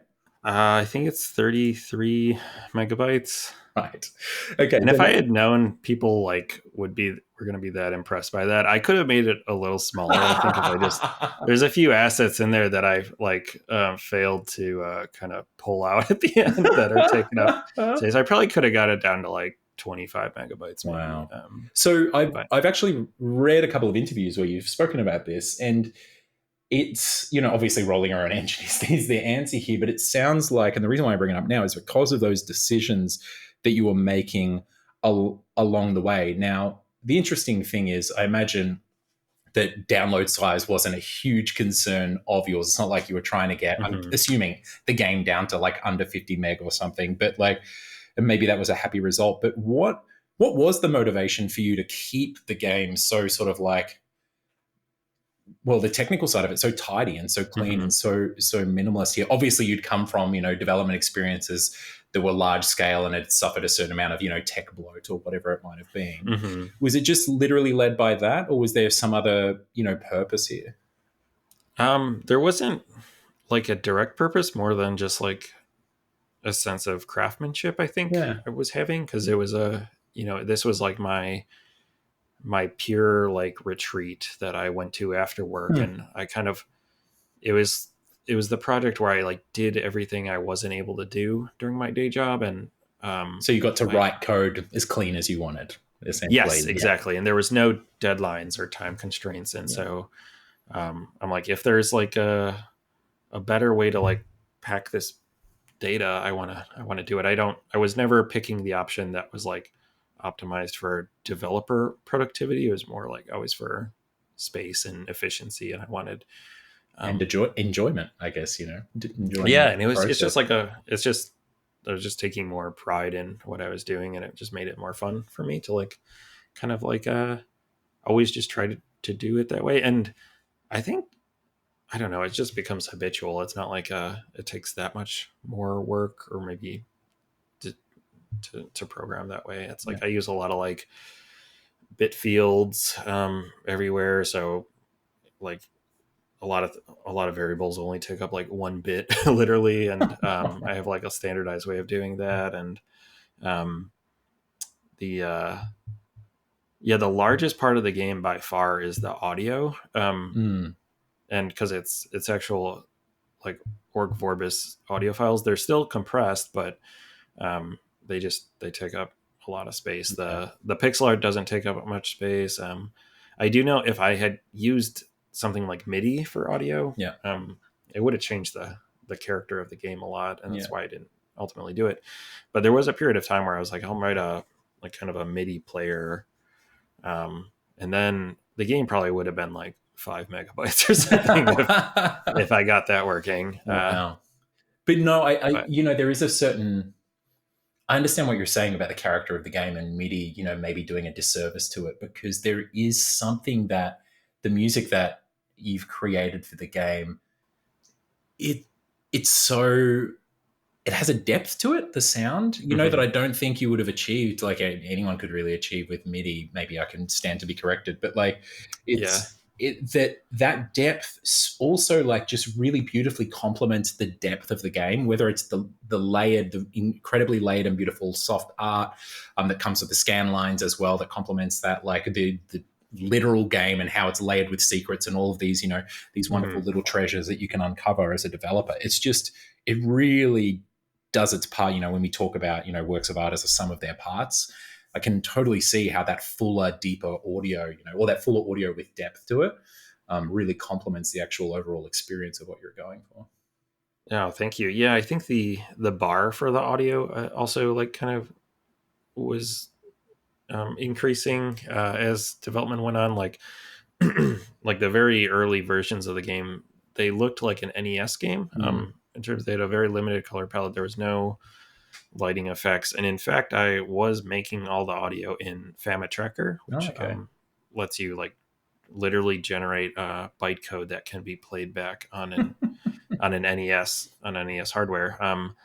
And so it has all the exact sound channels that the NES has, and including like the like some of the Konami like add-on chips and stuff. Mhm. But so I was doing that because I was like, my initial, I guess, initial like idea was like, oh yeah, it's going to be like a faithful like pixel art game. I think I was Mhm. probably inspired by what I read about like Shovel Knight and how they followed like the NES palette very Yeah, cool. closely. And so yeah, a lot of the early sound effects, if you go back, I have a few old builds, and they're just like boop boop like the jump sound. And I didn't actually make any real music yet, but yeah, all the sound effects are just like it's like kind of really annoying. Yeah. And I wasn't like that good. I'm sure like there's a more talented like person with Fama Tracker could make some great Mm. chip tune sounds. But uh yeah, just after a while, as I started adding more more shaders and the the the visual art got like richer, Mm.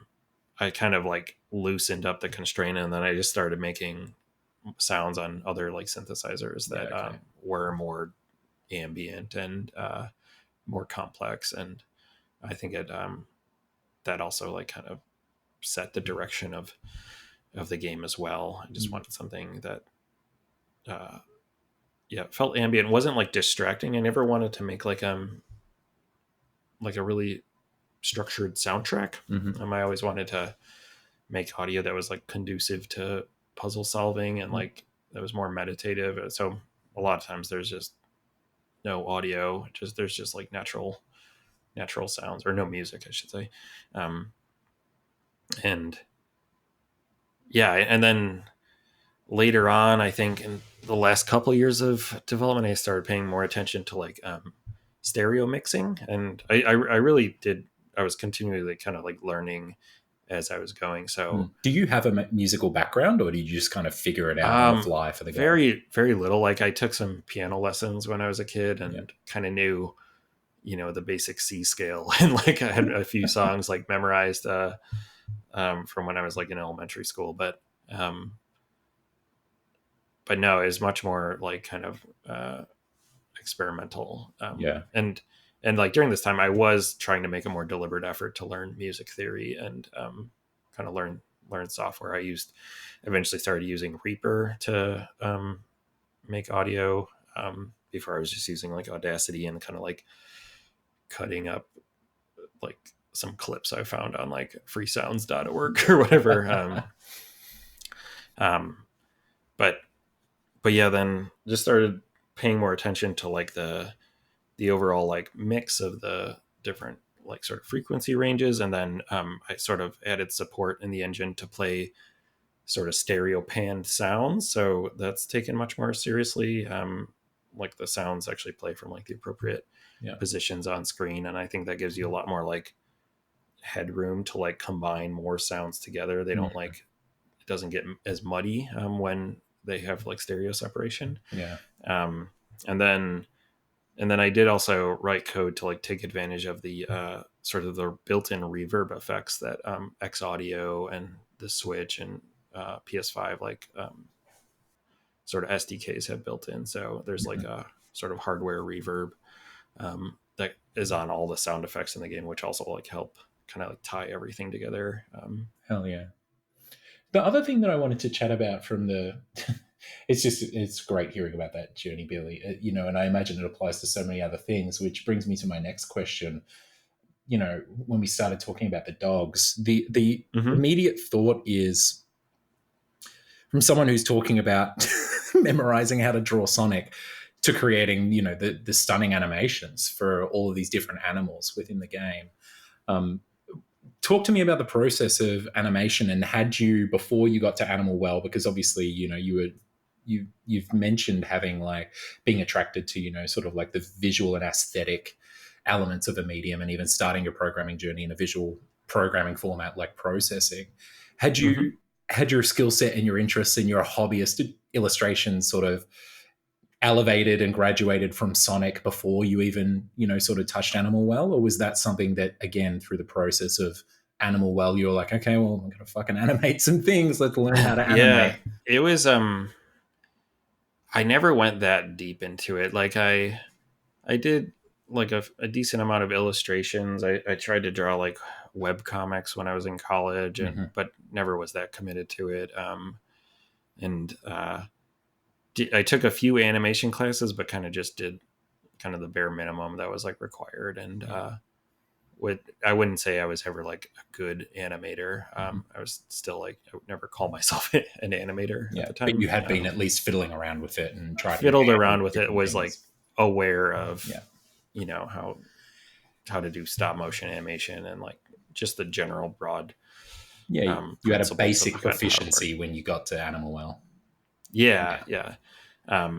But then, yeah, I think the animation, and I was also learning pixel art at the time. So I think the reason a lot of the sprites were so little is because I didn't have a lot of confidence in myself to Yeah. draw Mm-hmm. like detailed illustrations. So A lot of things were like 8x8, where I was just like, okay, I can draw like some basic shapes and like 2 pixels for the eyes, Yeah. and then I can't, just almost by virtue of trial and error, I can come up with a character design by literally trying the pixels in every single spot and just like checking which one like looks right. Yeah.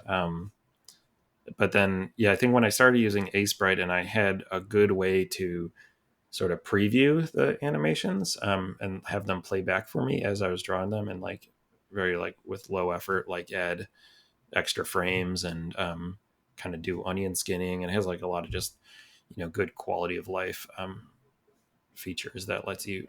I was able to make like much better animations, which with more frames than I had before, and do layers. So the white dogs in Animal Well, I think, are the first animal that like I think is like made at this new quality bar that Yeah. I've sort of like discovered, where it can jump. It has a different jumping animation if it's facing the camera. It's like it like catches you in its mouth. It catches the frisbee. It can like dig. It has just like way more states than Yeah. like the mouse head that bounced back and forth. Like Yeah. so which was like kind of indicative of what everything else was like in the game at that point. And so when I got that in there, and it had this like it really did look like an animated like thing that would maybe be in like a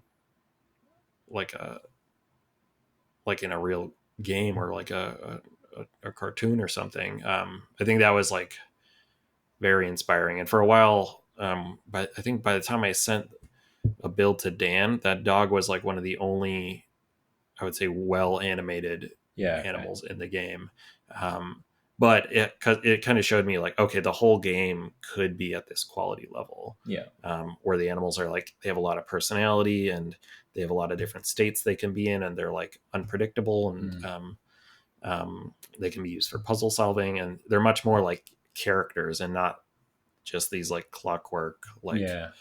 objects. They're inhabitants of the world themselves as well. Yeah. Yeah, so I think at that point, like the quality bar raised, where I'm like, okay, everything in the game needs to be like well animated and I like love the sigh identifiable. that comes out as you say that too. I can imagine Yeah. that you're like, oh fuck, we've done it. We've Yeah, it's done it like to ourselves again, Billy. I was about to release this game uh, as this like Pico 8 style thing.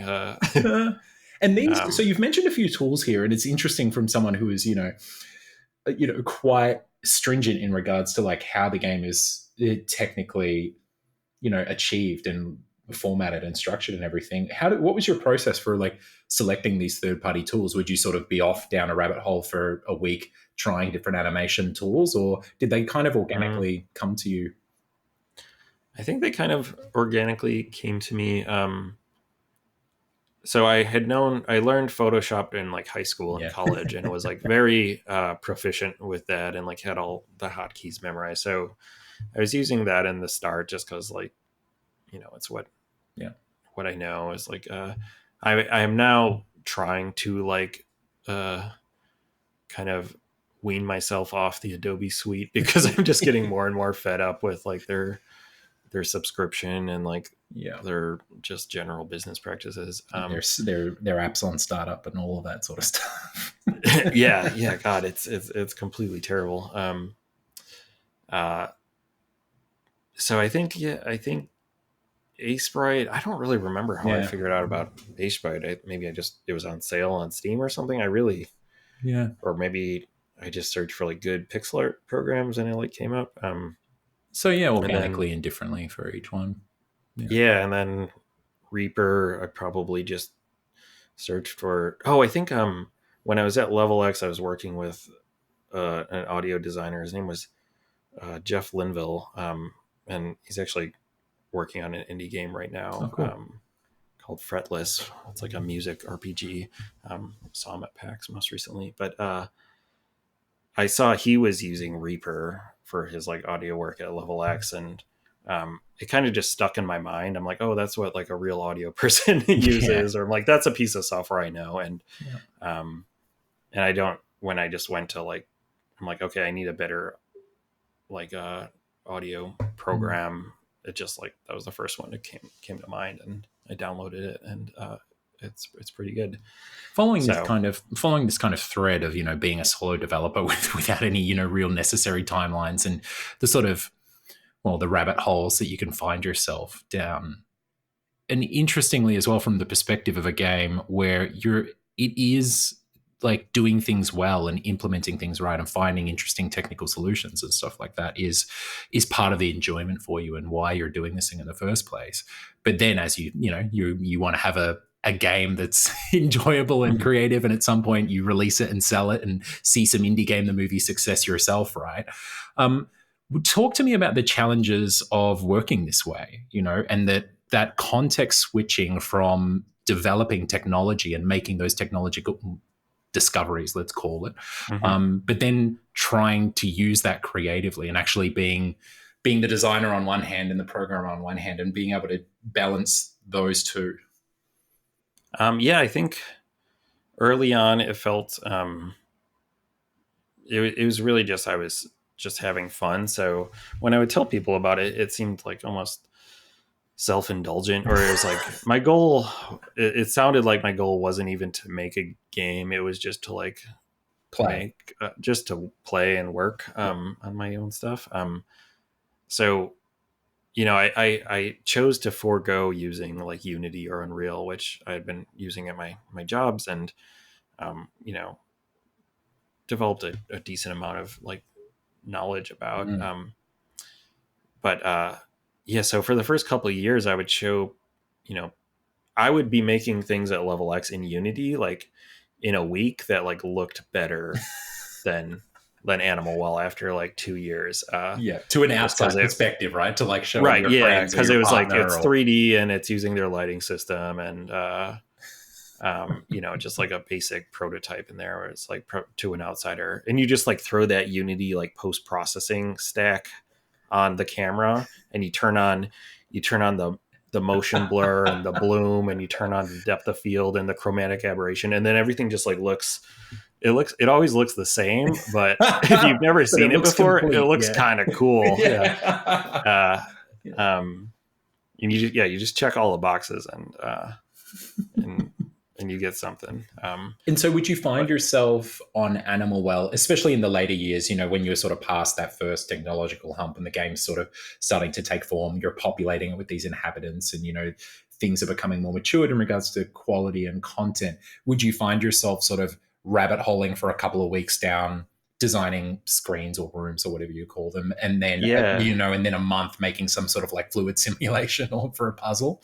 Early on it was exclusively like tech work, just building tools, and then I think of it as like almost like a box with like two diagonal lines through it, where like one of them represents like time spent like doing engine work, and the other one represents like time spent designing actual content. So at the start they like slowly like traded places in terms of the overall like time commitment in the game, and by the end I feel like very proud of what I've made, and I like have a set of tools that are very fun and efficient to like work in, and I think ultimately the game ended up like looking, I think, polished enough that it can like compete with things made in other engines, at least. Absolutely. In some way. So I think ultimately it took a while for, I think, the sort of the benefits to materialize or be visible. But once they did, I was like very happy to be in the place I was in. So you discovered that place that every programmer at a studio like talks about. It's like, if we invest in this now, then we can, in the future we can have this or we can have that, but you never get to on a commercial project, right? Like you can confirm that place does exist, where you can just be flying at the end of it with fantastic tools and making content at lightning speed. And it's so much more fun too when you don't have like a general purpose, like a gigantic engine, like in the center of like your pipeline, like my engine could only make animal well, and it does it easily. But Yeah. So we can license it out for Animal Well reskins if anyone's interested, yeah, and yeah. that's it. That's our only I think market. the modding people in my Discord are already like doing that. So Oh, cool. Very they cool. already like made a lot of progress on like kind of making a level editor for the game and unpacking all the assets. Even though like I encrypted a lot of stuff and it's all just like in completely obfuscated, like binary code with no strings or labels for anything. Like they still completely reverse engineered it like within a matter of weeks.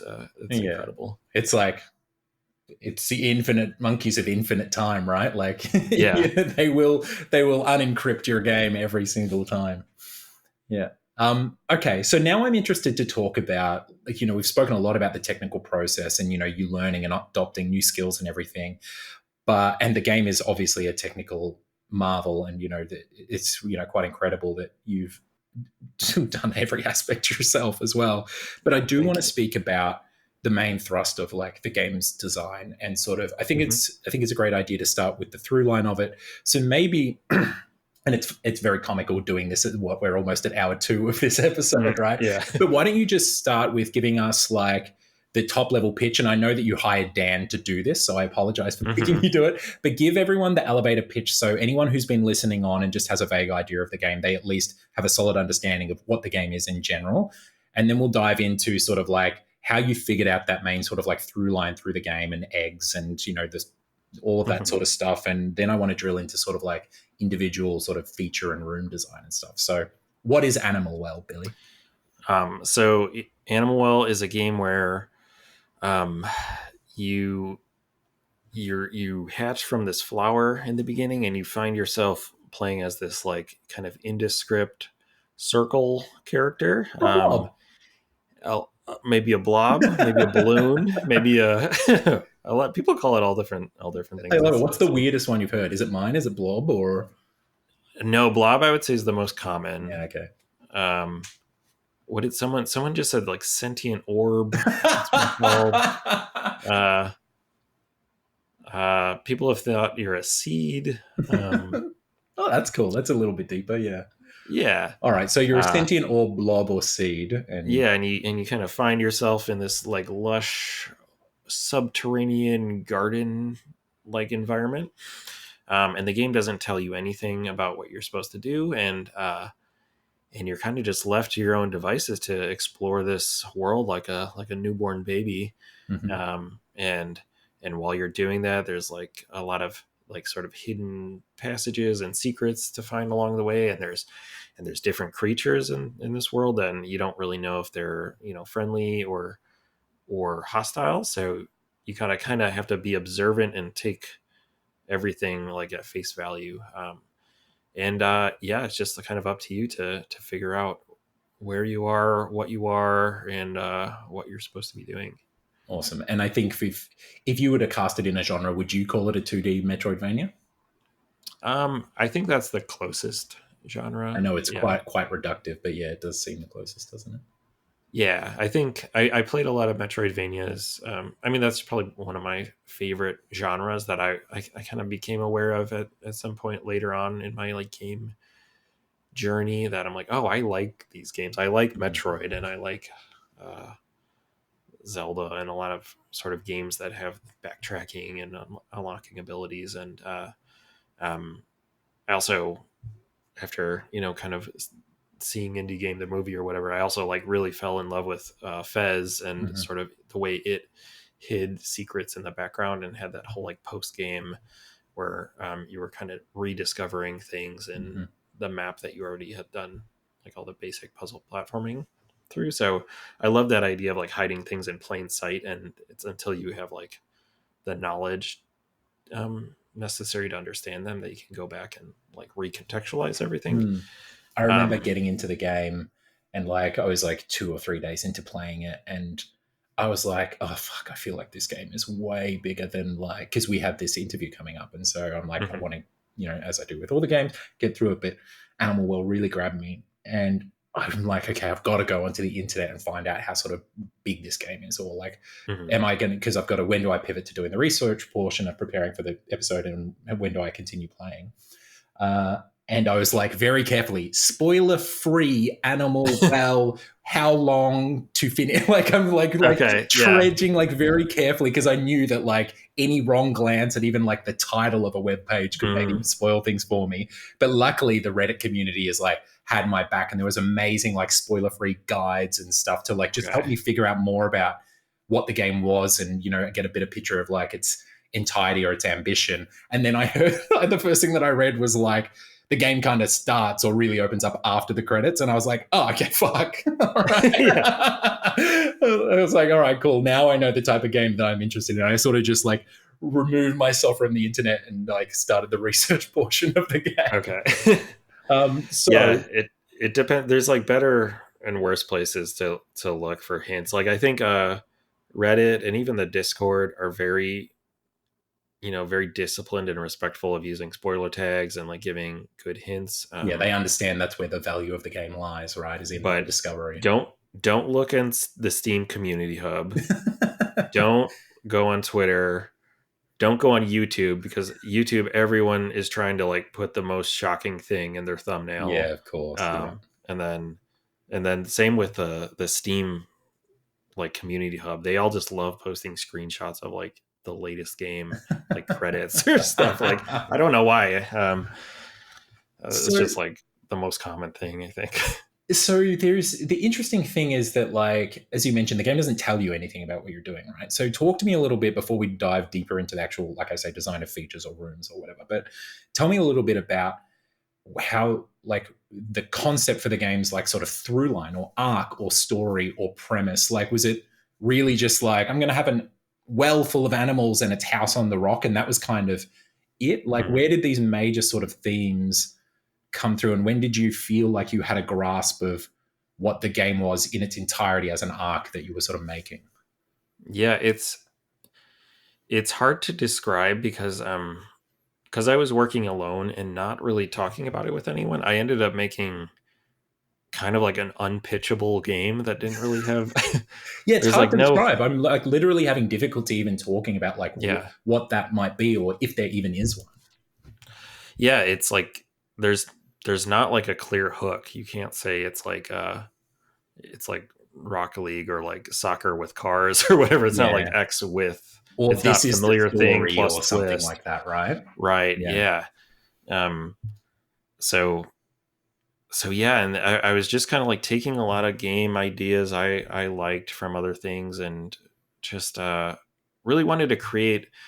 I think the driving motivation was creating a space that felt like it had things to discover, and I wanted it to feel like constrained and um, like intimate, like almost like it's a place you live in. It's like Yeah. your house, and then I wanted to create the sense that you're discovering something new in this place that you thought you were fully familiar with, and Interesting. you just discovered like a secret door in like your basement or something. Or Mhm. I have this memory I've shared before where like after I moved into my like childhood home when I was like in middle school, it was like probably 3 years after living there that I discovered there was like a drawer under the cabinet or under the countertop that like came out, and it was like a whole drawer of stuff that I'm like, this has been in the kitchen this whole time. That's In my like house?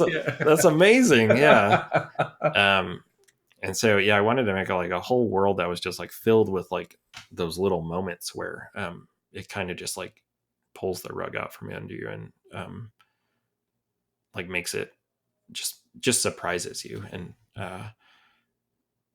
like yeah, just creates that feeling. So that was like a goal I had with the game, and some inspirations I kind of had. I mentioned Fez already, but and well, I was inspired by a lot of old like survival horror games on like PS1, like Resident Mm. Evil and Silent Hill. So I always think about the Resident Evil 2 police station, and just kind of exploring that area. And it's very like ornate and detailed, and because of the pre-rendered backgrounds, like every room and screen feels like really meaningful. And so if you're walking past like a locked door in that game, like for multiple hours, like it really nags at you at like what could be in there, like Mhm. what is that room? Is it like an art gallery? Is it a storage room? Is it like Yeah. someone's office? Like it could be anything. Yeah. um and so yeah, just the sense of slowly filling out this map and like kind of filling in every little nook and cranny was like kind of an experience I wanted to create. Have you played And I Tunic? was yes, I played Tunic when it came out, and also uh, loved it. And I was pretty deep into Animal Well's development at that point, but it was like very good to see someone like kind of take another stab at this like really dense, Mm. secretive game design. And it was kind of validating to see that like, oh, this is cool, and this is as fun as like I was hoping it would be. Also, I can imagine, and tell me if you didn't feel this, but I can imagine it could be validating as well from a commercial perspective too. Like, major tentpole Mhm, Xbox title for ID at Xbox/Game Pass when it came out, and then, but also not only that there is an audience there, but that the audience got it as well. Like, I think that was one of the beauties mhm. of Tunic too, is that when it came out, everyone was just like diving into those secrets and doing all the same things that everyone's doing with Animal Well. It's like, oh no, I'm not just some like insane guy in my house making House on the Rock that like no one's going to Yeah, come and visit. Like, there's people actually are going to dive into this stuff in a really solid way. yeah, because I think without a clear understanding of what I was making, which I didn't really have until working with Dan and Mhm. and talking about it a lot, and trying to explain it to people, and I still You can't really had to explain it pitch that the well. unpitchable game, right? Yeah, and I still haven't figured it out, but I can at least kind of I know a little bit of like what people like about it. Yeah, cool. But it, without that, it's like you could just think I'm making a pixel art platformer like Metroidvania, and you tell people that, and it's like there's a billion of those. Why Yeah. are you doing that? Like, and it kind of doesn't really mention that like most of those Metroidvanias are literally like cloning like Symphony of the Night, like almost to a T, and like taking all the same abilities, Mhm.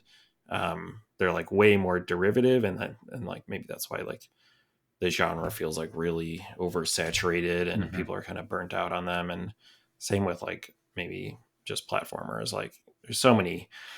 You go on the eShop and like almost like every day there's some like like like a student project where you just play as like a blob and you just jump over spikes or something. Yeah. And there's like bright blue background and like the green and brown like dirt tiles, and it's like some asset pack or something, and it's just like and the whole like it's just a bunch of levels where it's just like, yeah, keep jumping over the spikes or the saw blades that are from Super Meat Boy. And so there's a lot of like games I think that fall under that descriptor are that are very like uninspired, that without like the vocabulary to explain how you're not that, people are quick to dismiss Hmm. you. So the through line, if I'm sort of picking up what you're putting down, and feel free to like shoot it out of the air if it's wrong, but like that this kind of through line for the game, or this main thrust of the concept, once you had the setting of this animal style well and everything, was executing on a similar thing to your inspirations, whether it be House on the Rock or games like Fez or whatever, where the sort of you're in the simulation and you're exploring it, but as you interact with it, that sort of your idea of the bounds of the simulation keep getting pushed back on you. Like they keep, the world and your expectations of it keep expanding, and you have those constant Mhm. surprise and delight moments. And it was just this sort of ever organic scaling, you know, approach to achieving that. I think so. Yeah, Mm. I think I really like the idea of can the game like lulling you into a sense of sort of false understanding, and Mm. like showing you a set of examples that all fit together. There's a Mm. pattern amongst them, and then you can kind of conclude like, oh, that's how the system of the game is Yeah. works, and that's what I can expect going forward. But then intentionally like break that pattern Mm. like after like the fourth or fifth time, and then Yeah. I think those are like the funnest moments. Yeah, as for a sure. designer. We've spoken about it, and spoiler free again. We've spoken about Hmm. one of a similar moment with the dogs earlier, but then after you get the 30-second egg, like, so what Hmm. happens immediately after whatever you retrieve from that room that you unlock is like one of those moments where you are like, whoa, the moment that you enact what you're gifted, in that room. Like Hmm. it is one of those, whoa, what the fuck moments. Like the whole Yeah. face of everything that I've explored now can kind of is, there is all of a sudden this whole other layer there. And the game can consistently keeps doing that, which is, I think, a great segue into the next sort of layer of things. If we go down and a little bit more fine grained now, and you talk Hmm. about the sort of Metroidvania aspect of like a lot of games coming out being reskins of, sort of Symphony of the Night and everything. Something that I found myself really enjoying with Animal Well was how entirely fresh, just like the basic mechanics and feature set of like, the items that you collect are, and the way in which they layer on top of each other, or they have like, you can, I can't remember which one it was, and again trying to keep spoilers minimal, but there was an item that I had for Hmm. hours and hours of play, and then I was like, oh fuck, it does that as well. And it was and it was right there the whole time. Like I just Hmm. hadn't discovered it or even expected it to do that. And there are constantly these moments of delight there, and we can talk about room design in a little bit, but talk to me a little bit about the process of, like, in a typical games project, if you're in a studio, right, or you've got an indie team, you've got a certain budget and runway, you would create a design document or something, and you would write down some Hmm. ideas. You might start prototyping them, and then, but you have some sort of an idea of what you're doing. I am assuming from what we've spoken about so far that like the items and the functionality and everything was also quite organic on Animal Well.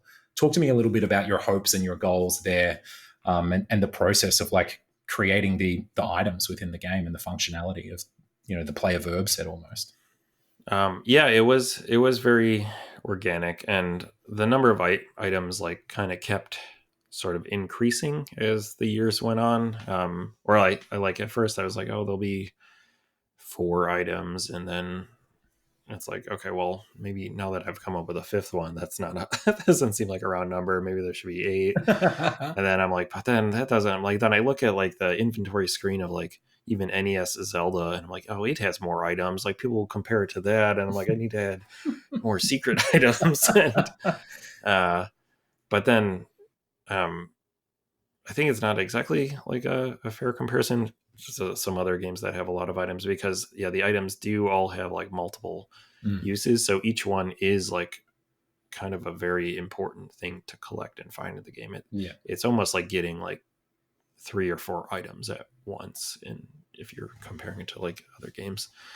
Um, and so that's one way I think of kind of like keeping with that philosophy of there's like something here that isn't apparent at first and you think you're familiar with it. Mhm. So the world has that quality, but then I also wanted I guess the items you find to have that quality as well. And they're with you at all times. So um, most of them have like an obvious use that is kind of, you're kind of forced into discovering like right when you acquire it. And it kind of a lot of times do the classic like Super Metroid like room gating where it's like you get the item, you get the morph ball bombs or whatever, and then it's like, okay, now you have to blow up the wall to get out of the Yeah, room.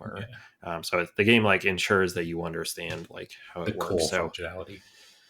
yeah, so I'll do that, but then there are a lot of like optional puzzles and stuff that rely on these sort of secondary mechanics that I expect you to either stumble into, or there are some later points in the game where like hints are more kind of explicitly Mhm.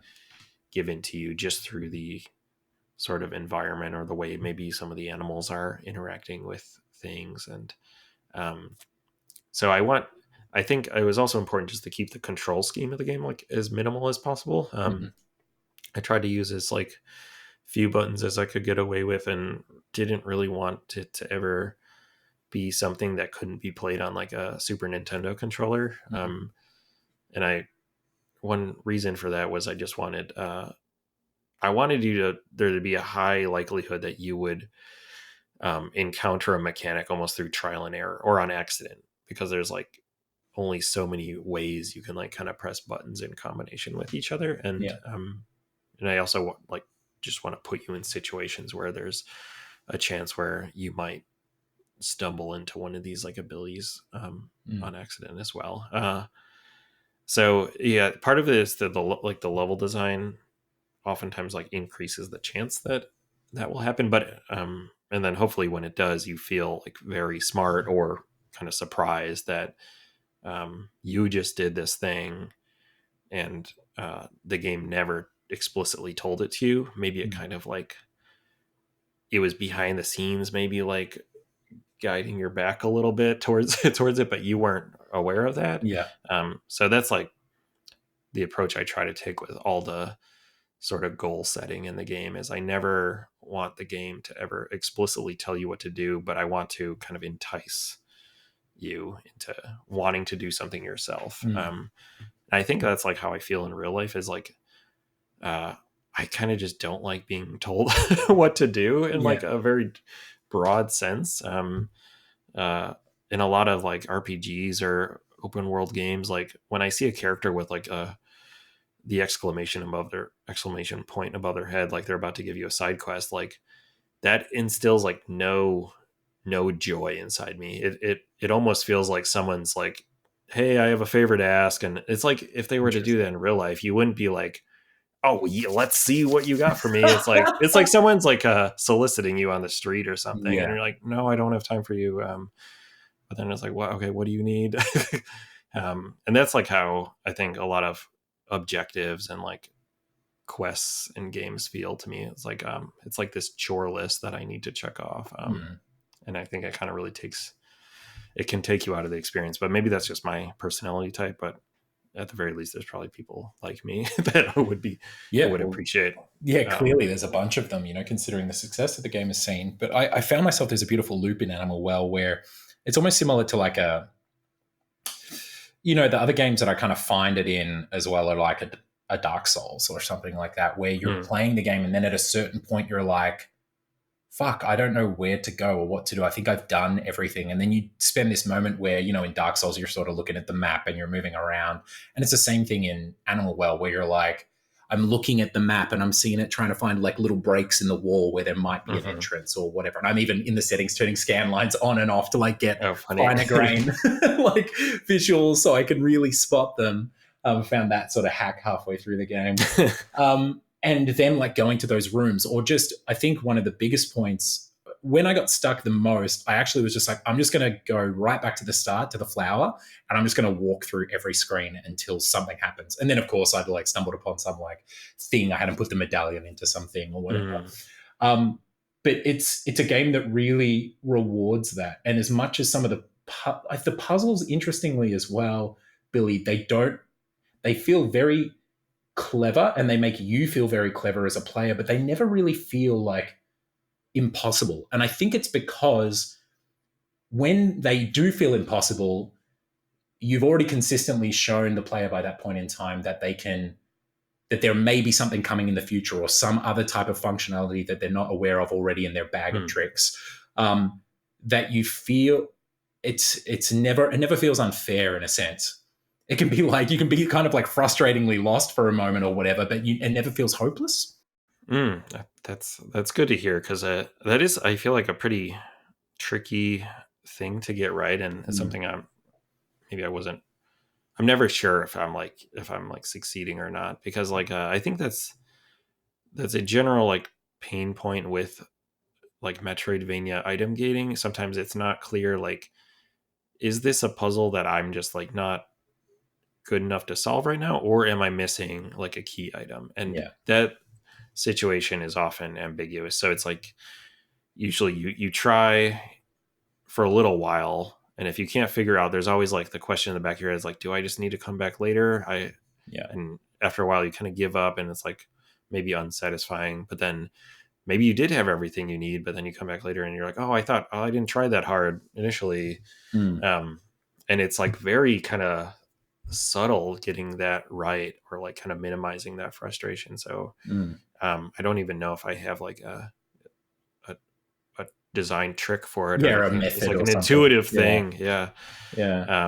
But one thing I think that maybe helps that I tried to do in Animal Wall is a lot of the items have almost like redundant uses. So like things can break, and there are a lot of different items you get that will break things. So oftentimes, like Interesting. the barrier isn't.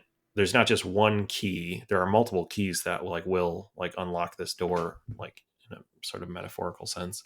Um, and you just need to find one of them. So there, it kind of increases the likelihood that you'll have what you need for one solution, and that means also designing oftentimes like multiple solutions for a Mm. puzzle to kind of support this sort of free form exploration. So Various inputs to that solution.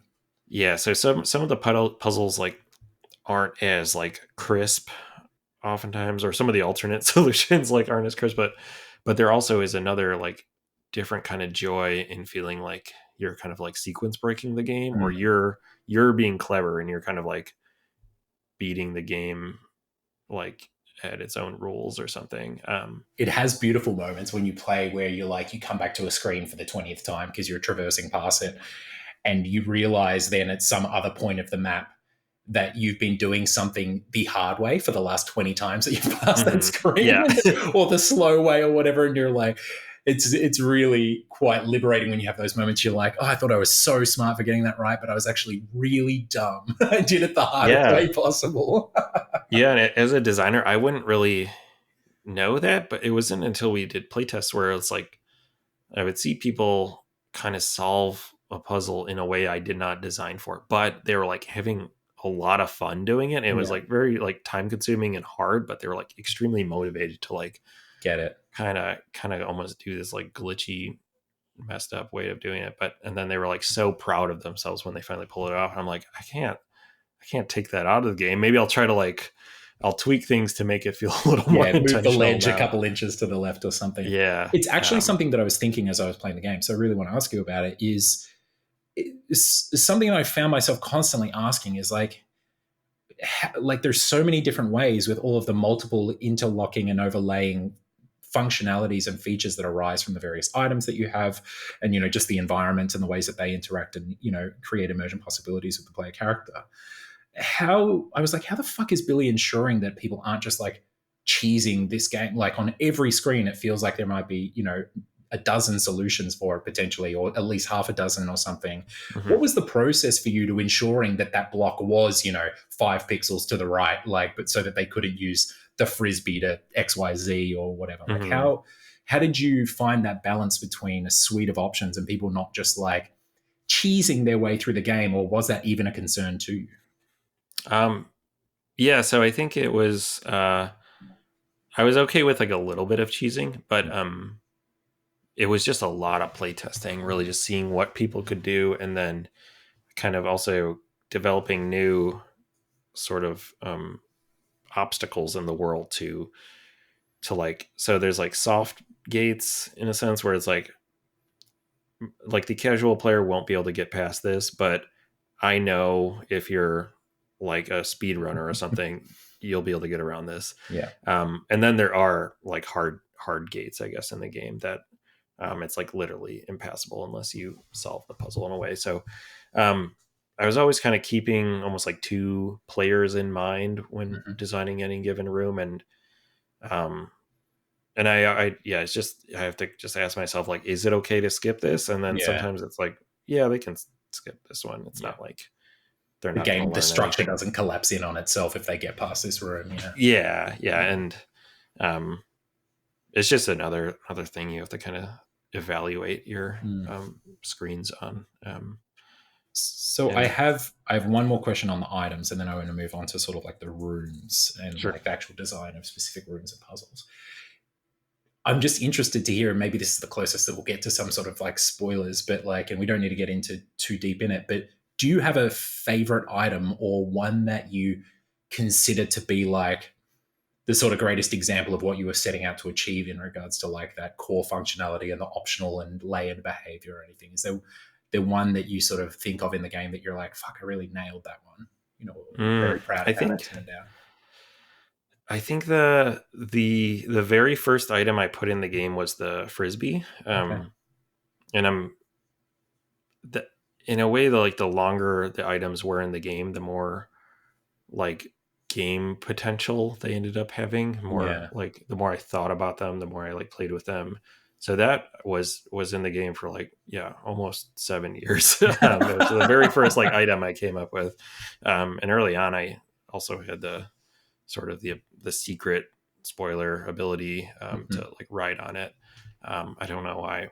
I just thought that just seemed intuitive to me that you would land on the frisbee. Like, I think I was thinking of like the magic carpets in Mario 2 Yeah. that you can like ride on. That was one of those beautiful moments for me. You know, when again, when you're prodding at a simulation and being like, can it do this? Can it do that? And I was like Hmm. looking at a puzzle, I'm like, can I ride this fucking thing? And then when it worked, I was like, oh my God, hell Uh, yeah. yeah, I think a lot of people discover that on accident. So I'm impressed that you like conceived of the idea and then like tested it out and It it was in a worked. moment of pure desperation. Let me assure Okay. you of that. I'd Okay. exhausted all other options. It was a long shot as far as I was concerned, but it paid off. Uh, that's awesome. Mm. Yeah, so I'm pretty happy with how that turned out, and it feels like it's fully utilized. One of them that I'm also very proud of is the Slinky. I Mm. don't think there's quite as many puzzles for it, maybe as there could have been, but I just really do enjoy the puzzles Yeah. um, that are in there, and I think it's like a very original item. Yeah. It's a That great like, moment in the game as well because the Slinky is definitely the item that when I uncovered those puzzles before I got it, they stumped me the most. I spent the most time trying to figure those mm, out. I'm like, it's impossible. Surely there's an item that I'm missing or something. I'm like right trying to run and like jump and make the timing yeah. of like pressing all these buttons. And then you get to some screens and you're like, what the fuck? So when I got the Slinky, I was like, as soon as I saw what it was, I was like, oh, of course, fuck, Mm. right, yes, release me from these previous 9 screens that I've just like been trying to spend all the time Yeah. on. Yeah. Okay, cool. So let's talk about first of all, do you call them screens or rooms or something Um, entirely different? I call them screens. They're I kind of use the words interchangeable, Yeah, cool. but I feel like because the camera is fixed, it's like one screen does equal one room. Yeah. So yeah. So I want to dive into because essentially for those who are listening, the game is split up into like various screens, right? So it's not like a 2D platform where you're following the character. You the character moves onto a new screen, and then like the screen is basically locked to the ratio of your actual screen, right? And you're moving through these different rooms or screens, and each one sort of has a discrete puzzle or set of puzzles, and you can backtrack and everything back and forth through them. So my sort of kickoff question for you here is like, first of all, did you have an Oh no, actually, I can't. I think I kind of know the answer to that because it's a very organic way of development. So I'm going to pivot on the question first of all. I was going to ask if you have an overall structure for it. Tell me about the process of designing a room. Like, Mhm. you start the game. Obviously, it's like quite an organic process development itself, but the sort of process of designing a room and how you went about it, maybe at the start of development, early development, through to at the end when you've got your tools set up and you're flying Mhm. with Billy's engine, just making screens. Like, how did that change, and what did the process look like that helped you achieve these multiple layered, like sort of like little self-contained worlds of possibility that are also brilliantly interconnected at the end? Mm. Yeah, it's kind of a multi-stage process. I think the first thing I do is I start with like making the items and the animals. So um, I think that's the first thing I do, and then I kind of need to make like a test room just to like try them out in. Mm. And so like using like this Slinky as an example, it's like I spent a lot of time just like getting the mechanics of the Slinky functional, Yeah. and then building like some test rooms with like stair steps and stuff, and then it's just a long process of me just playing with it like in these test rooms and kind of seeing what mechanics like work and like what it can do or what Mhm. are some interesting setups for it. So and then when I discover um like kind of something cool that it does that maybe I wasn't expecting like out of the gate when I implemented it, then I'll try to like craft a puzzle to kind of like showcase that. Mm. Um, or sometimes the purpose of a room is to almost act as a tutorial. It's just like, here's just a screen for you to test this item out in. Yeah. And I'll try to do it in a way that like feels natural. Um, and so each screen I think has like one almost sort of like learning objective to it at first. And then it's usually centered around like either a set of animals that I've implemented or an item or like their interaction together. And it's like I will sequence like 3 to 6 rooms together, that either show you that kind of step by step kind of teach you, how these items work. And I'm also kind of trying to like, pace it for like, okay, on this screen it's more about like avoiding an enemy and it's a little like more stressful, and then on this one it's a more like laid back cerebral puzzle. And so I'm always trying to like keep that pacing balance. And then maybe it's like, here's just like a save screen where you can kind of, catch your bearings, or the purpose of this screen is to just act as a fork in the road to go to these other Yeah. directions.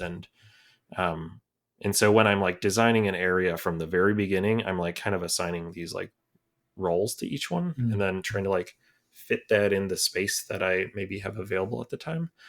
Um, and then it's just like a lot of playing through it. And then, over time, I think the rest of the world kind of like grows tendrils onto it. And Mm. I start like maybe putting little shortcuts in places, to connect to kind of adjacent areas that at first were like kind of developed independently. And then it's a lot of like towards the end it was just a lot of play testing and just watching what paths people take Mm. Did you throughout the do world. on the playtesting? Did you do playtesting on individual rooms or mechanics as you were developing them, or did you sort of like be like, okay, I've got 20 new rooms made, let's do another sweep of playtesting on the game as such, and then you would like watch players drill into particular rooms, or did you first? Yeah, Yeah. yeah. So I think a lot of development it was, I was at first just working with Dan and then Dan and Big Mode, and about once every month or two I would just like, send them a new build, and it would usually have like, like you said, maybe like 20 new rooms in it. Mhm. And then I would just tell them like, yeah, play the whole game again, and let me know what you thought. And then, they'd quickly kind of narrow in on the new area and, play through it, and then Yeah, cool. give me feedback on like if it was hard or what they thought. Um, and then I think as development went on, I think my quality bar for each new area kind of like went up, and I was Mhm. thinking more about like almost the narrative theme or like the identity of each area, trying to make them Mhm. more distinct instead of just like, oh, it's more jungle ruins or something. We're like, no, like this area, like I want them to almost feel like biomes with like a that could be like almost like play with genre a little bit, like Mm. um and just feel distinct from the rest of the game. Yeah. There's something as well that I've noticed in the community talk about the game is that when they're giving, screens for navigation, they'll often say like the room with the X in it, and they're not usually talking about a puzzle. They'll be talking about a landmark or something, or they'll be like Mm. two screens right of the big kangaroo statue room or something. Mm-hmm. And it's very clear that the community are utilizing these landmarks that a lot of the time are just art within the game, right? Mm-hmm. Were landmarks for navigation something that you intentionally sort of made, or was it something that came about out of playtesting, or again something entirely organic that the community have just started trying to use? No, that was definitely intentional. I think early on, I was like telling myself, I'm like, when this game's done, I want there to be like a unique sort of identifiable object in every single screen of the game. And I don't know if I really achieved that, or at least Mm. they're all unique. I mean, but, Yeah, just in a um, layout, but or they have I get some what you're like saying. structure, but something where you're like that, yeah, that's the room with like the lynx statue in it, Yeah, or, the hedgehog room, or blah blah blah, or the two dogs, or etc. yeah. So I didn't really want to like, um, reuse the animals that much. It also drove me to just like keep pushing to make new new animals and like increasing the kind of variety of the game. Do you know how many animals you have in the game? Mm, I think I counted at one point.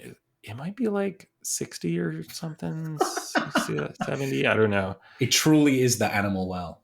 Yeah, it needed to like earn that name after.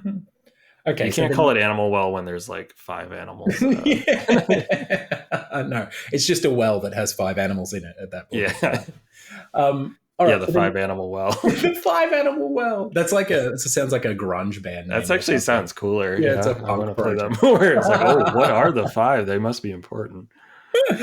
um, my next sort of question about the structure of the game and the layout and that process of the rooms and refining that is, you know, interestingly, like there's obviously a lot of backtracking in the game and through the nature of like puzzles and everything, but this notion of there being layers to the game and layers to screens itself that reveal themselves, as we mentioned, even like after you've quote unquote finished the game or you've reached the credits, right?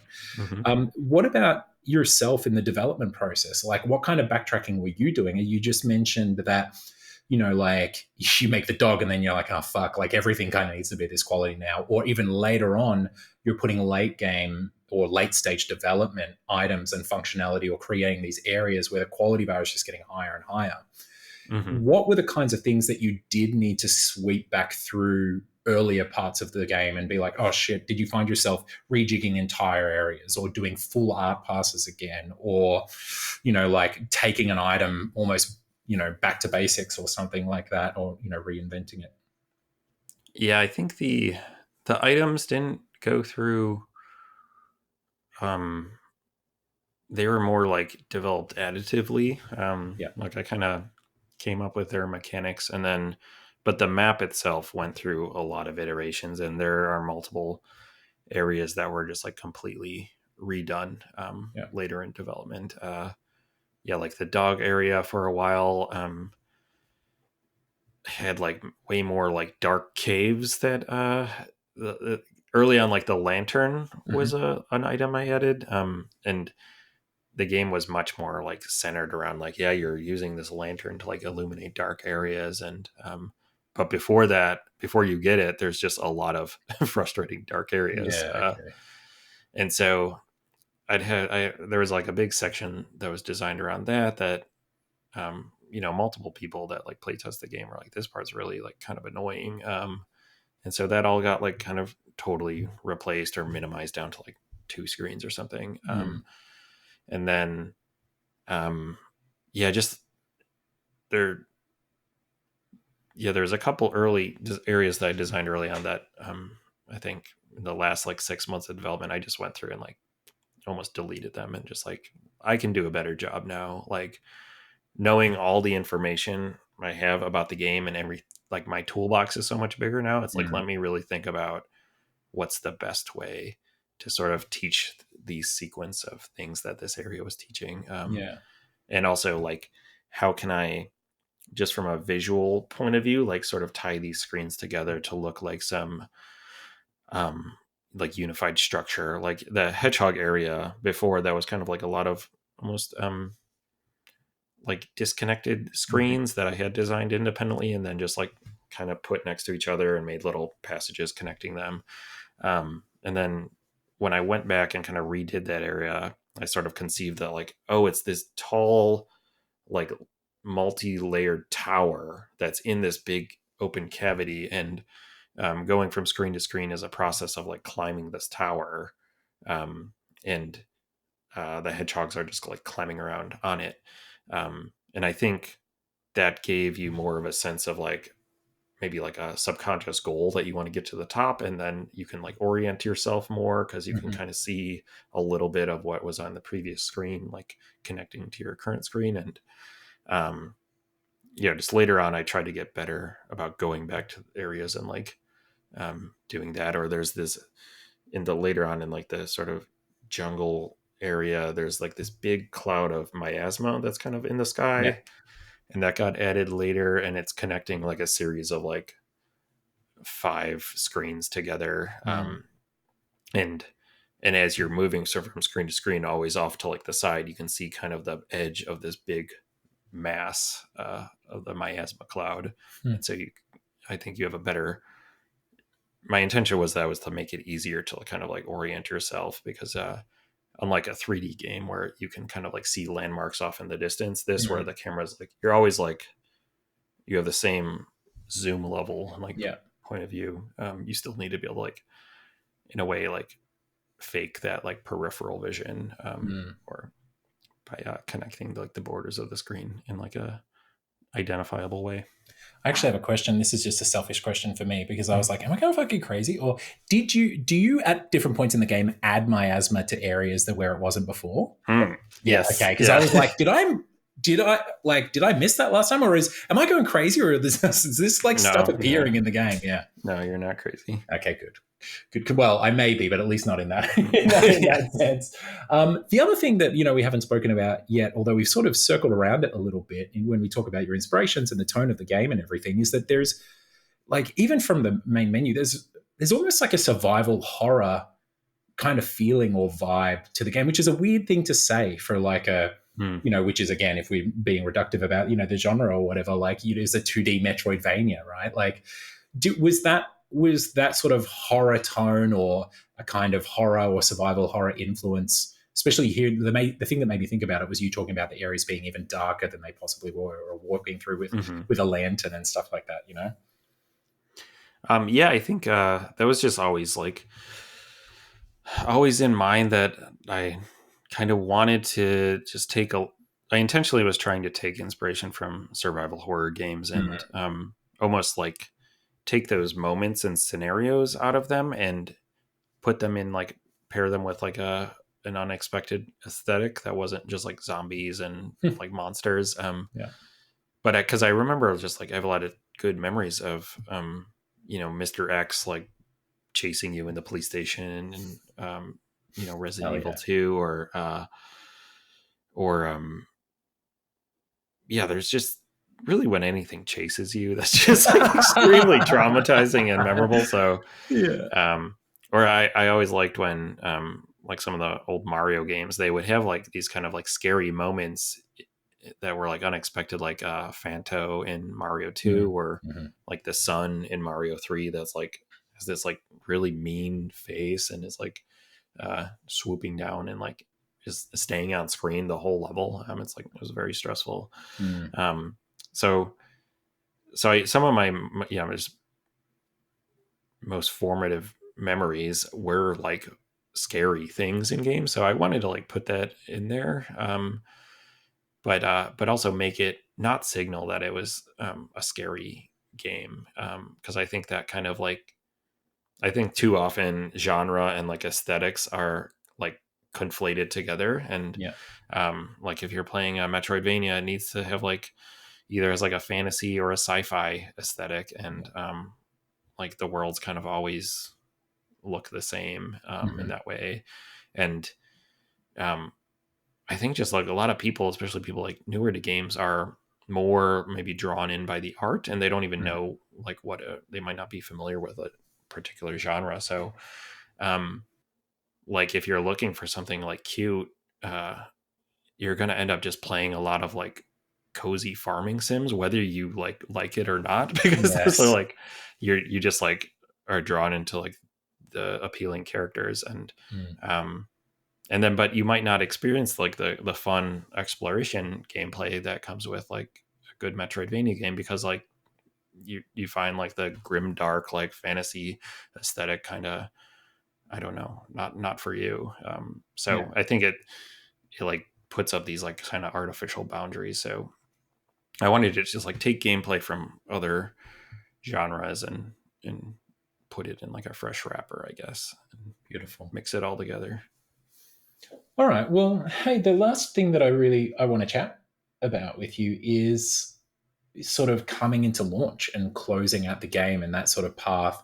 So I want to talk about it in a few chunks. I want to talk about it from your perspective, where the sort of the target date or the idea of getting a target date came together. I want to talk about you know how that came about, but also like when Big Mode came on board, and then leading up to the release, and then we can talk a little bit about post-release and the success that it's seen, and sort of feelings and emotions surrounding that, Sure. which I'm Yeah. sure are very, very complex and multi-layered, like Animal Well itself. So talk to me about, you're working with Dan.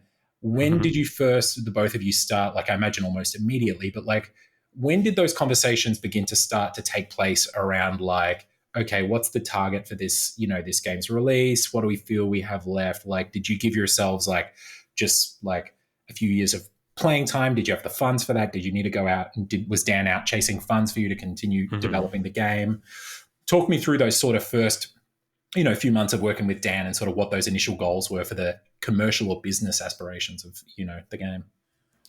Yeah. So when I initially sort of emailed Dan and sent him, a build of the game, I had told him that I think the game is 18 months away from being complete. And I was like, what, like 3.5 years in development or something. So even to me, saying like 18 months, that felt like, I'm being conservative. I'm Yeah. like, that should be plenty of time to finish. And like, I just need you to help me like kind of wrap it up Yeah. and like send it out the door.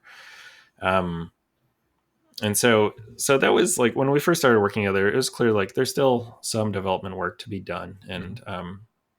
Uh, and I think at the quality bar I had at the time, I think 18 months maybe actually was like realistic, where to like I was able to like look at the map and be like, okay, half of this is full, and it took me maybe, I'm getting a little faster. I could do the fill in like the rest of this map Yeah. in 18 more months or something. Um, but a lot of the stuff in the game just like wasn't that good yet. So Yeah. I was just like sort of calibrating it based on like, yeah, the quality bar that was established at that point, Mm-hmm. which ended up wanting to be a lot higher. Um, and so yeah, our plan at first was to self-publish because Dan, has Yeah, has some those good skills. a lot of connections with the platforms and kind of knows, yeah, all the skills necessary to kind of self-publish a game and reach out to press and get the game localized and yeah, just a lot of like miscellaneous things that I was very like ignorant about. So um, we first kind of got some support from PlayStation. We like pitched to them and we got like kind of featured in like one of these like indie day announcements where we got to be on like the PlayStation blog, and Oh, that cool. was when we like officially kind of like announced the game. Mm-hmm. This was probably 6 months after me and Dan were working together. So his first order of business was like put together like a marketing roadmap and just like start having conversations with like the platforms. And so Mm. um, and I hadn't talked to anyone at PlayStation yet. I actually had gotten a Switch dev kit myself back in 2020 and had done the Switch port like early on just because I was excited to do it. Yeah, you So got a I had new the toy. game before I reached out to Dan. The game was like fully playable on the Switch. That's awesome.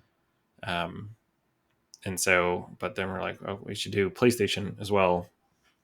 Um, And so, yeah, we made that announcement, and then we got IGN to do like a video feature for us. And I was like, at this point, like all those things, like being on like PlayStation's website and on their official like Twitter account, and getting coverage from IGN, that was like mind blowing to me. That like I had been working on mobile games that like felt like so disconnected from like the sort of the world of games that I like Yeah. loved, and to finally like get some acknowledgement from. I remember like kind of fantasizing when I was at Level X. It was like so dumb. I was like always kind of like going against the grain when I was like working there, trying to make the games weirder and like kind of put things in there. And my hope at the time was like, I'm like, oh, someone from like the mainstream games press is going to find one of these like medical games and just like be kind of surprised at how like weird it is and like kind of uh it's almost like outsider art. And I'm like they're gonna see the weird booger simulation I put in the lungs, or like, and they're gonna think it's funny. And that never happened, but I would like, I'm like, that was my only like long shot hope of getting like, I feel like any recognition from the industry. But anyway, so it's way more straightforward just to make a good game that is intentionally appealing. And so yeah, so we got a lot of just coverage. Got to be in like Edge magazine. Right. Just like got a good round of press. And I think from all that we got like 1,000 Steam wish lists, and I'm like, I didn't really know if that's like good or not. And then I'm like told Dan, he was like, yeah, I'm pretty happy with that. He's like, oh, I would say for a game to feel comfortable like it's going to be a big hit and it's going to be successful, we should aim to have 100,000 wish lists before launch. Then I was like, oh, okay. I was thinking we just did like really, really good stuff. And we're like on IGN and everything. It's crazy how that stuff, like, it's crazy what does and what doesn't convert, like it can be I know. really surprising. Like, I know. I've I seen learned similar so things. Like, much. we did a IGN, I can't remember for which game it was, but we did like a big IGN thing, and it's just like no traction. And then you do like some dumb tweet or some random YouTuber, like, not everyone, like, have a massive YouTuber play your game, it does nothing, and then some GIF or some YouTuber like touches it, and it's like, whoa, 10,000 wish lists. You're like, what the fuck? Yeah, it was so I was like, okay, well, I'm not gonna I don't really know how this is gonna go. But then we kind of kept at it. We got lucky enough to get accepted into Day of the Devs during Summer Games Fest, like 6 months later, and got to be like one of their main like kind of video developer presentations. And actually, my girlfriend Madison, who is also a game developer, she made a game called Birth. She got independently picked to be in Day of the Devs as well.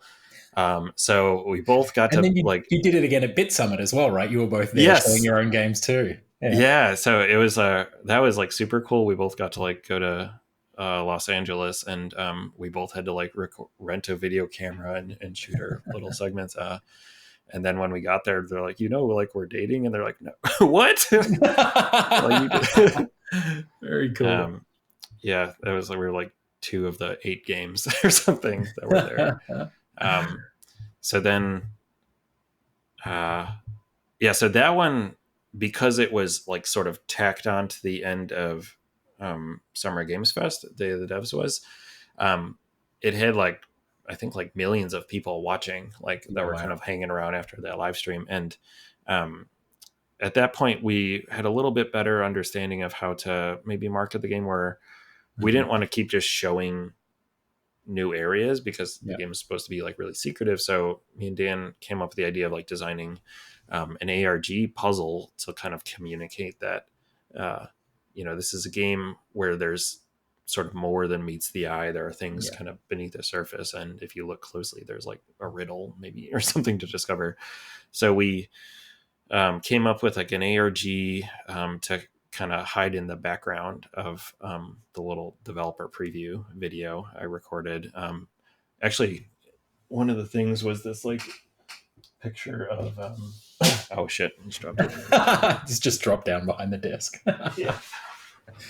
All right. We had this like portrait of Vignere to hint that there's a Vignere cipher like is used to encode this like cipher text that you would find on a web page. I also had like a web page like on my monitor in the background that a URL that you could go to. And then you ended up having to like kind of do like kind of a reverse engineer a Picross puzzle. This all sounds like very, very convoluted. But I imagine, how long did it take the community to crack it? The first, there was like 2 puzzles. It was actually a layered puzzle, but the first part took like 20 minutes maybe, and then the second part like 2 hours. But as soon as the video went live in the live stream, my phone just like blew up, and I had set up a Discord server beforehand, and I think there was like 6 people in it or something. But then probably like 400 people joined within like 10 minutes, and it's just like, and then I did such a bad job like configuring the Discord server because I don't know anything about that. So it's always like showing the big like waving bird emoji like anytime When someone someone joins. So it's just joins. like flooded, and it's like in the general channel. So it's like just showing all these stickers, and nobody can like have a conversation. Uh, um, so that went really really well, and it went well for Madison as well. So we were like really really happy that Right. trip. And I think from Day of the Devs, I think I want to say 10,000 wish lists, maybe Ooh, 20,000. wow, that's amazing. That's So it was huge. like That's a great. noticeable like order of magnitude increase. And I was like, that was like kind of the big, I feel like sort of almost like debut moment of the game. And it Yeah. felt like where it's like, oh, now it's really, people really do know about it. And we got a lot of press and stuff. 100K seems within its grasp, you know. Right. Or it's like, okay, maybe we could do this. Mhm. And then one of the little bits of coverage we got is Donkey made a video covering Summer Games Fest. He called it like his anti E3 2022 video. And the theme of the whole video was just him like making fun of all the kind of cringy AAA stuff from from Yeah, the like big Jeff dumb Keighley's game. Yeah, yeah, yeah. presentation. And there was all space games that year, and just generally a lot of kind of uninspired stuff. And Just a moment, just so folks know. mhm, So Donkey is, for those who aren't aware, Donkey is a very popular video game YouTuber slash influencer, I guess you would mhm. say, who then went on to found Big Mode, right? Which is the Yes. publisher that ended up picking you up. So that's why Donkey's sort of thread is coming into it here. So just Yeah, continue. so this is like kind of foreshadowing. So it was then people in our Discord was like, "Hey, you're in the latest Donkey video," and then I was like kind of bracing myself because I was a fan of him already, and I knew he Oh, cool. typically just like makes fun of things. So I was like, "Oh no, what did he say?" And then so he's pretty negative the whole video, and then at towards the end he's like then like during the Day of the Dev segment, like they actually like had some decent looking games, and two stuck out like Animal Well and this other game Stray looked like they actually might be fun. And so he mentioned it for like 5 seconds, and then we got probably a few thousand wish lists just from like a 5 second Yeah, wow. mention. um and so it kind of got just like a tiny taste of his power just like Yeah, I think um I just checked. He has like 7.5 million subscribers on YouTube or something at the moment. So yeah, quite an audience to be, saying like these two games are the ones that you might want to look at. Yeah. Yeah, yeah, and it was like I said, it was like for 5 seconds in an overall like I don't know, it was probably like a 20-minute long video or something. Mm. But anyway, so that was just like a passing neat little thing that happened, and then we're kind of like back to the show marketing grind. We applied to go to indie. We got into Indie Arena booth, which was at Gamescom, Mhm. and also got a little indie booth at Tokyo Game Show. So we had two more like big trips lined up for the rest of the year, and went to Mhm. both of those. Didn't see a lot of like wish lists really from Yeah. those, maybe like a few hundred. So it's like you like plan this whole trip to like travel across the world, and you get press coverage and did a lot of like interviews and stuff, but just none of them like really sort of turned into anything. But one thing that did kind of happen, it's so like intangible, like what is worth your time. I know, Um, right? You just got to when we be were there and ready for the opportunities when they arise, right? Yeah, that's totally. So we were at Tokyo Game Show, and we were like we got to take pictures with Shuhei Yoshida because we already had like the connection established with PlayStation. I think he had played Animal Well, like a build we sent them. So he stopped by our booth, like take a selfie. He likes to kind of take Yeah. selfies with like a lot of indie Yeah, developers. hell yeah. And then we posted that on Twitter. And then it was at that point, I think, Donkey's wife and the Big Mode co-founder Leah like liked it and started following Dan and in the Animal Well account. And then I think at that point Dan like DM'd her because he's like just like a social polite person, and it was like, oh, thanks for like making like featuring us in the Donkey video early this summer. That was really cool. Glad you're like fans of the game. something I just like would have never done. Yeah. I don't. It's like I don't send like thank you cards. I don't like just think to like reach out to people. It's just like a bad habit I have. But then that kind of like started a conversation where she like let us know that they're like, by the way, we're gonna announce that we're starting a game publisher soon, and yeah, we've been following Animal Well for the past few months, and we're just wondering if you were like interested in like having a conversation. So at that point, I was like, okay, we were gonna like self-publish, and we weren't looking for a publisher at all. We didn't pitch to anyone, but we just set up a call with them, and I was like maybe concerned that they'd have like a lot of opinions about where changing the game design or and so, but they turned out to just be like very very friendly, kind of polite, like nice people, And like supportive of sort of the creative vision. yeah, and like Donkey in particular, like he has this very like kind of like outrageous persona, I guess, and sometimes, but he's like so mild mannered and like soft spoken in person, and yeah, it's just like just very supportive. They're both like, you could tell it's just like a passion project. They just want to be like more involved in the game industry, and they just love video games. So yeah, it ended up just seeming like a good fit, and then we were really excited at like the prospect of being the first like big mode game, which is the name of the publisher that they ended up announcing. But then also during the big mode announcement, before they announced Animal Well, and this was actually before we started like really talking to them, like the video is like a little it almost comes off as like arrogant, like they're gonna only publish good games, and that's like what's gonna separate them from all the other like shitty publishers. And then like there was a ton of like like Twitter discourse that week of like people like either like kind of gatekeeping, being like you don't know what you're talking about, or like being excited, and there's just a lot of debate like why are you qualified to start a game publisher, like, or just having played a lot of games doesn't like qualify you to like publish them.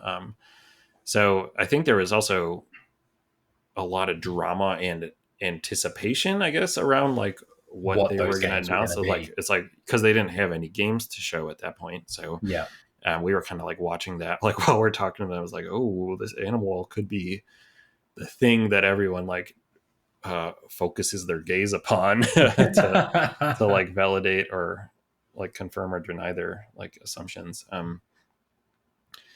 But yeah, anyways, other than that, it was just like it seemed like it was like we had a good working relationship, and we got along, and they respected like the creative vision, like you were saying. The only thing they were like, we think there should be more animals in the game, and I was like I think there should be too, but also they're hard to make, and those are the things that like require the most art. And all right, I'm working on it. So that was like their feedback, and I was like, yeah, I can't disagree with that. It really does feel like you speak about wanting it to feel inhabited. Like it is, funnily enough, it does sound like dumb publisher feedback, but it's not. Like the game, the way that it ended up is like it feels really inhabited. Like it feels alive, and it feels like this place that you're kind of wandering through that has all these like wonderfully ambiguous inhabitants in regards to like their allegiance to you. Like it's definitely that moment when you walk onto a screen and there's an animal, and you're like, remember there's the screen with the duck to the right of the screen, and I'm like, friend or enemy or frenemy, and I'm like moving towards it, and I'm like, oh, I can't even interact with you. Maybe later, right? Okay. And like every kind of animal had that moment where you like get onto the screen and you see them and you're like, fuck, okay. It's like playing against, like seeing a multiplayer person in DayZ or Rust or something like that. Right. Yeah. Yeah. I think that's like where a lot of the personality of the game like ended up shining through is through those like the animals that are in the game. And those are, from like a player's point of view, I think those are the things I'm the most proud of, and they're the most fun. They just take a lot of energy, I think, to put into the game. And it's much easier to make like systemic like item puzzles with like switches and blocks or something. And you can make reuse a lot of systems that way. But a lot of the animals are they're bespoke, and they only show up in one place. And uh, but I think they're definitely necessary. Oh yeah. That's So like what is part of taking it to like the next sort of quality level. oh, for sure. Yeah. And that's why I say, like, as you know, as much as it may sound like on the surface, out of context, like dumb publisher feedback or classic, Mhm. like, you know, out of touch client feedback or something, like Mhm. it's actually, it's quite in touch with the product and where it was heading and your vision, and no doubt contributed to it, you know, feeling that way. Yeah. Um, okay. I'm keen now to just like zoom ahead and talk about coming into release. Hmm. Like when was the moment of locking down a date and it being like, okay, Billy, fucking tie your shoelaces. We're sprinting towards launch and it's happening on this day, and like no more no more just like lolling about, like figuring out new features or, you know, cleaning up your code or whatever. We've got to Hmm. ship this thing. It's got to be a product. Yeah. So we announced that Animal Well was going to be Big Mod's first game, and we got like 100,000 wish lists in like Jesus. one day. And so at that point we were like up to like 150. So we like Yeah. it was like a giant meteor like Mm. striking the project. And then we went to PAX and did like a big PAX booth with like 13 game stations, and just we got into a Nintendo Indie World. So a lot of just like big things that were like started happening this year in 2023. And um, at that point I knew, I'm like, okay, this game will be successful. And I can finally like truly stop worrying about like the marketing and like finding an audience for it. And Yeah.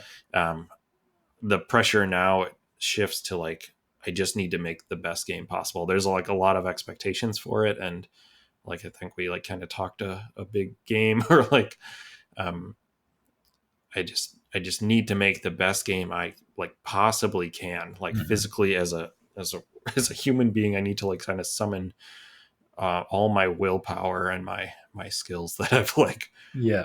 developed over the years. So I would say I started crunching very hard, probably 9 months out from release, Wow. and nobody was telling me to do that. Both Dan and Big Mode really had a very um, casual attitude, and they just said like I was the one fully in charge of like saying when it was done. Okay. Right. Yeah.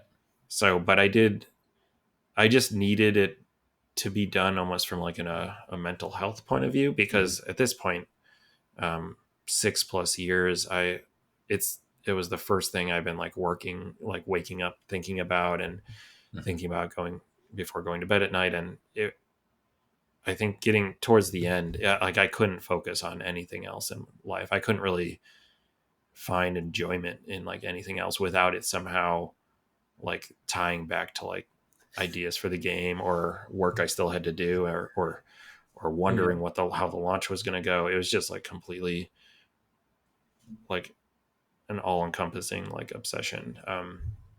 Then I was just like I have to finish this. So it's sort of like it's like the only way to find yourself out of this, funnily enough, this well is to just keep digging down, but dig Yeah, faster and harder to like get out the other exactly. side. Yeah. Yeah. And um I mean, maybe I could have spent even another year on it and like, refined a few more things, added more puzzles and like, Yeah.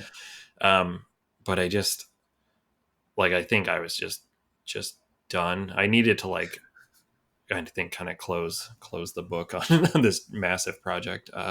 George Lucas has a great quote, which is like, "Great art is never finished, only ever abandoned." And it's like, it's like totally the Yeah. case. The every decade I spend in like the creative arts, it's like truer and truer and truer. Yeah. Yeah. And I like, kind of had that in mind maybe, but, and I knew during those last like 9 months, I'm like, any idea I have for this game like needs to go in now. Like I don't want to have any regrets for this. Like I like Mhm. have sunk so much time into it. I don't want to be tempted to go back and fix Mhm. things, or I'm like, this is like the one shot I need to kind of put the best version of every idea I had in Yeah, here. because you're not updating it, right? And then Yeah, also it has to work. There can't be bugs and all that sort of yeah, stuff. yeah. Yeah. So we play tested it a lot. We sent it to Big Mode started sending it to like their friends and stuff, and Mhm. I just watched a lot of like full playthroughs because all the playtesting we had been doing up until that point was like at PAX or Festivals, yeah. other shows. So the beginning tutorial area was like very polished because I Mhm. watched people play that like hundreds of times, but then the other 90% of the game, was only tested by like Dan and Jason and Leah and like Mm. a few other people. And so we did a lot of just sending it to fresh people to play through it all.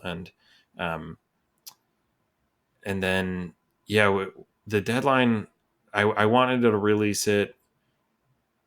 I mean, the release date was always like it felt like it was always like 6 months out. Even back in like 2022, I was telling Mm. people like, yeah, it might come out at the end of the year. I'll have to see, but also, and then in like the winter next year, I was telling people like, oh yeah, maybe around the fall or the summer, and then it just like it was like a moving target, and then Give us some context as well of what's financing you and the project at the moment. Is it like a deal with PlayStation, or is it like Big Mode literally financing the project at this point? yeah, so yeah, we were able to secure some money from PlayStation, and then I just had my savings that Yeah, I okay. had saved up for. It was pretty, yeah, my life savings. I was just spending it all, and I was like living a very Which has its Spartan own lifestyle. breed of anxiety with it as well, I imagine, in the background. And part of me does think like if you don't spend every last dollar of your life savings, like the game could have been better. Like you didn't make the best thing you could. So it's like you're like, well, you held back. So All so right, yeah, cool. that was also like um increasing sort of the pressure, Yeah, and so we money was going wanted to run to, out at some point, right? yeah. Yeah. And so yeah, just kind of went into a hole and just finished the game, and added like three more endings to the game in the process, um, and yeah, just did it all, and then yeah, around we were trying to figure out what the release date was, and we I think it could have probably done like in April release date. I think we are trying to like figure out the month. And then we were talking to like PlayStation, because we got a PlayStation Plus deal, um, and they're like kind of PlayStation Plus. It was a day one PlayStation Plus game, so that their calendar kind of like was influencing like when would be the best time to release. And um, towards the end, we actually ended up being like a little later than we expected. Not so much because the game wasn't done; it was more like the marketing timeline That's a ended up being. fantastic position to be in, though. Like, that's a really enviable position to like Yeah, have the yeah, game finished and then have a break. Like, that's the stuff of dreams that a lot of people shoot for, right? It's like finish the game, wrap it, and then have like a quite a gap between that and actually yeah, releasing the yeah. game. When they told us like, yeah, you can do it in March or June, I was like, really? No, I don't want to wait until then. I'm like, I just like killed myself to like get this done. Yeah, But they're like, oh, but I'm like, okay, so sure enough, there were going through cert took longer than I yeah. thought, and it got kicked back a few times for like Mhm. little, like Weird localization shit. or like, yeah, nothing, nothing scary, just like annoying. Yeah, yeah. Like some Into of that the, into that loop again of going back to the start.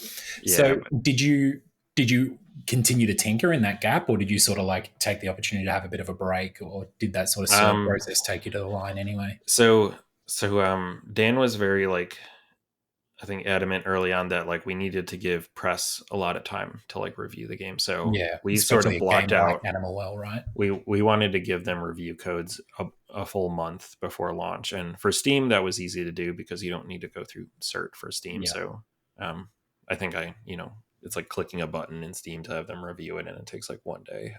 They just are like, okay, yeah, it's fine. Whatever is uploaded there, you can release it. Mm-hmm. But then the console versions, they were maybe 2 to 3 weeks behind. So press got like the Steam version of the game probably like maybe like 6 weeks before launch or Mm. something.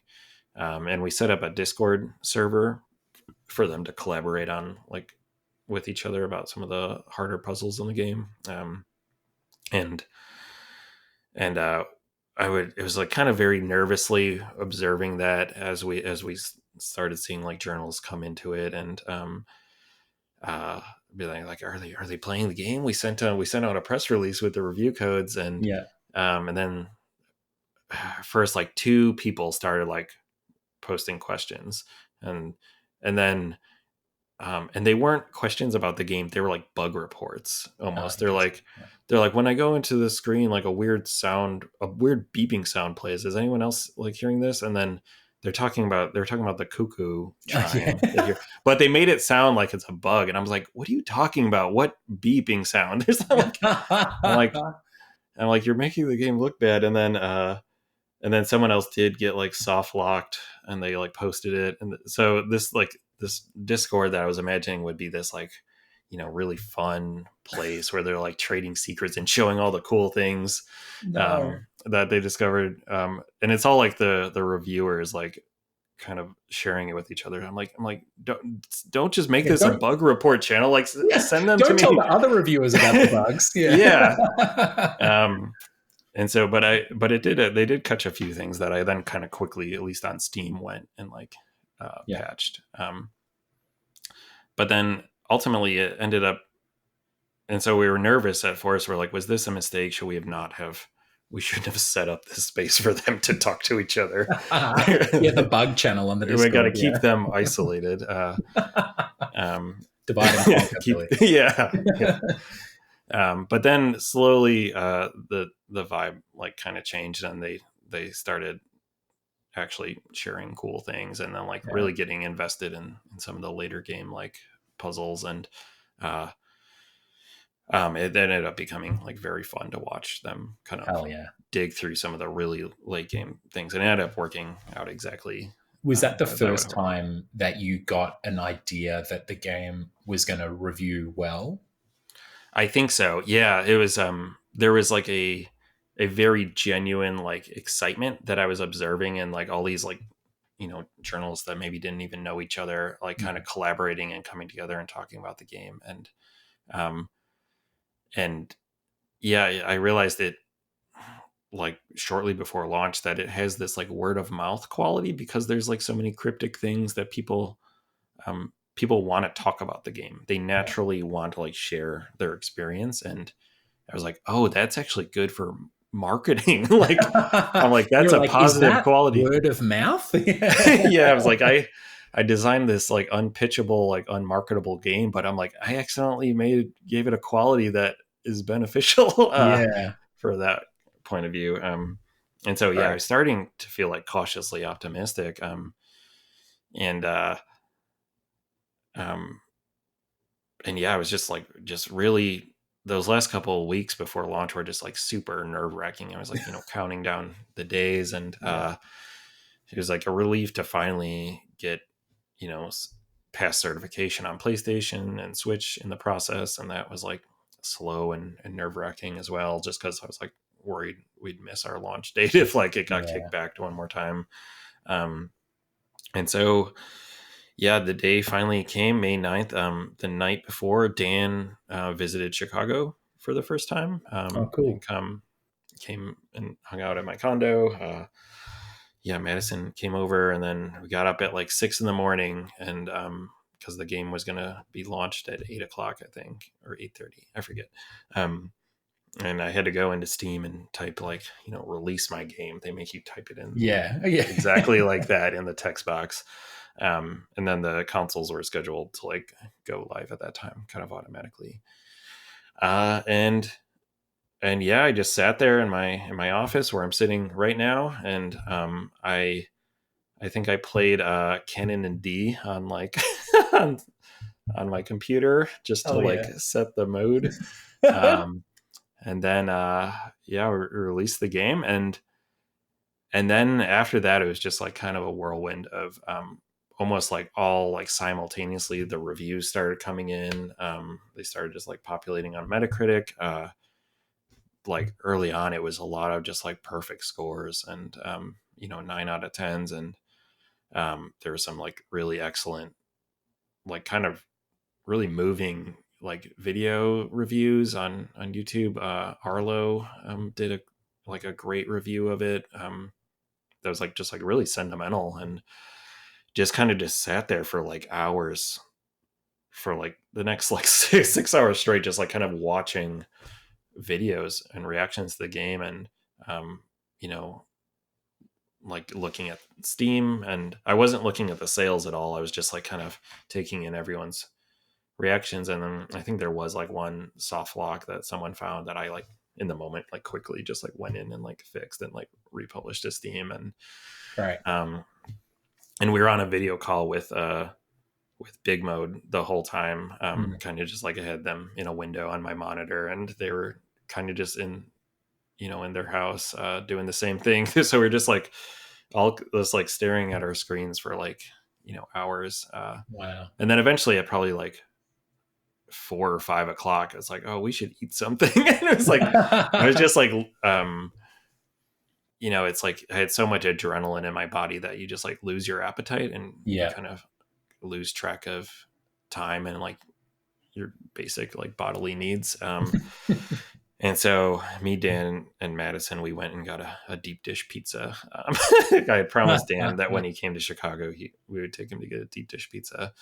So we went and did that, and then it was just like surreal, just like knowing how well the reviews were, and um, it just went so much better than I was ever hoping. Like, I bet pizza never tasted better in your life. no, yeah, just pizza and like Diet Coke, like in the big red like The big gulp glass. cups. Yeah. Uh, That's awesome. And so, as you said, you weren't looking at the sales, but the game has been incredibly commercially successful. Were the first hints of that, like the Steam reviews coming in? Because for those who don't know, Steam sales, they take what, like a day to come in. They're like published at midnight or something, PT or something like that. I think Steam is actually, it's like every hour Oh, it is now. Okay. they Wow. give you a sales update, but the consoles they take longer. And Right. I think we didn't have access to PlayStation numbers. They eventually sent them to us like a day or two later, I think. So did you, before you went out for pizza, were you like, let's just check the sales, let's just see? Or Yeah. I think we had checked them at that point, and I was like, oh, they're really good. So I was like, okay, we don't need to worry about that. yes. Yeah. Yeah. And it was like, they were like so good that I'm like, I don't even know. I'm like, it's just like, they did it. I did it. Yeah, it's a really, it's a hard enough thing to process.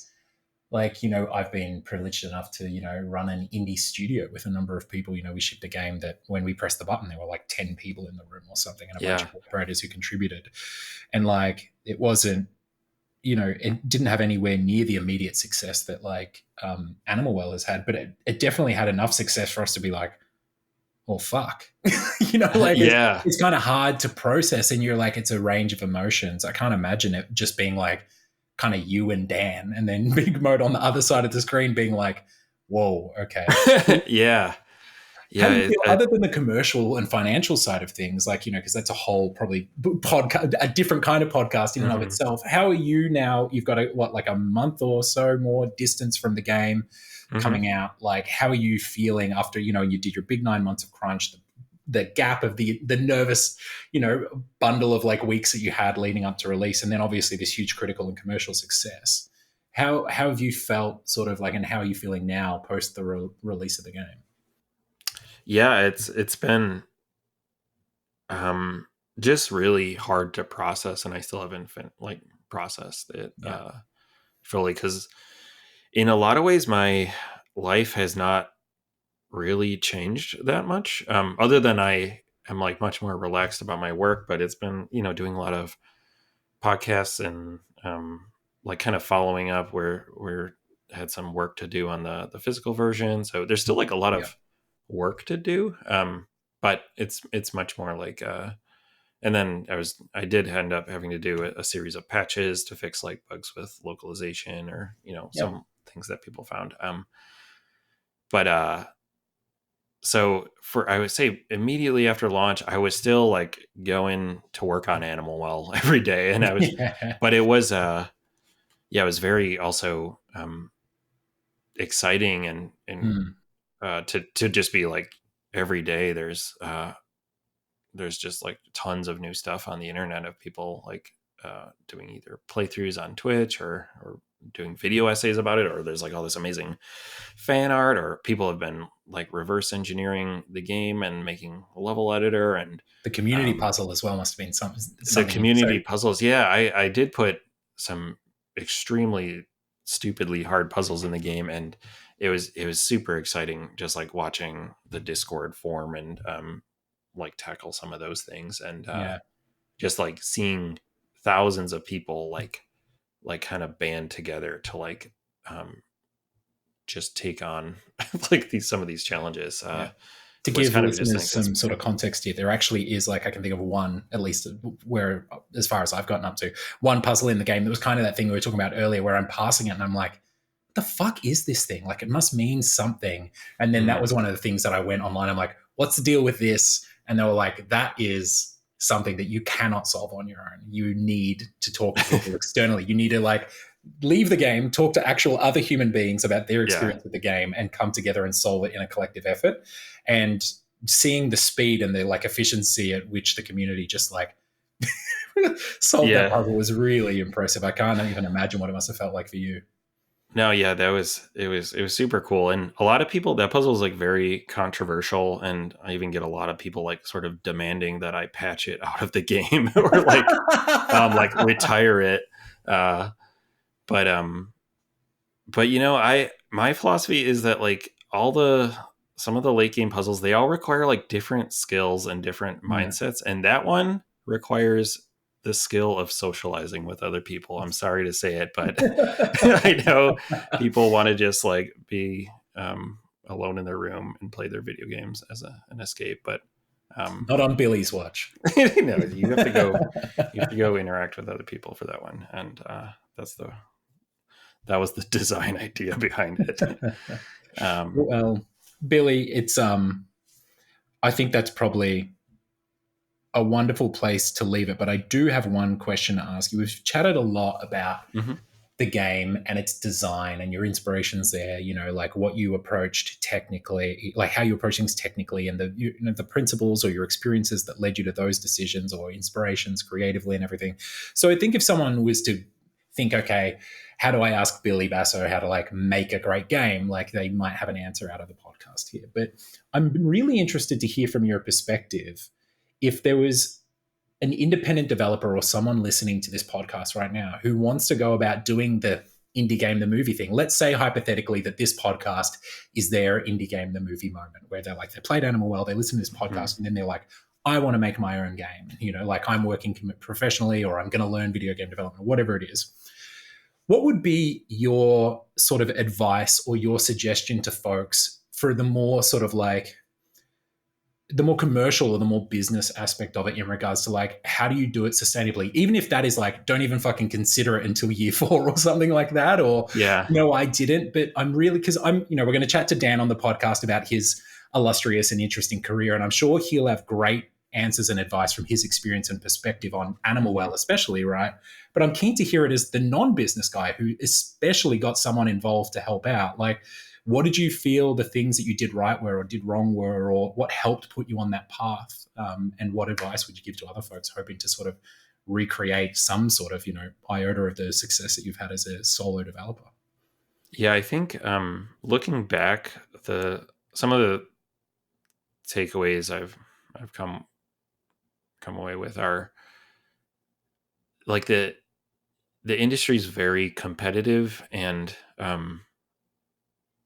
not only that, but there's just a lot of things in life competing for people's time. So um, I think you just have to be very realistic about the thing you're making and asking like, is this a better use of people's time than the countless other like classic games that have been released over the years, or all the great movies, or just all the things someone can do with their free time that are very enriching. Um, and like you just have to be aware that I guess you're competing with that. So if your goal is to like release a game, learn how to program and watch some tutorials and then ship a game within like 6 months to a year, that's just like not a realistic goal. And that seems like what a lot of indie developers maybe try to do.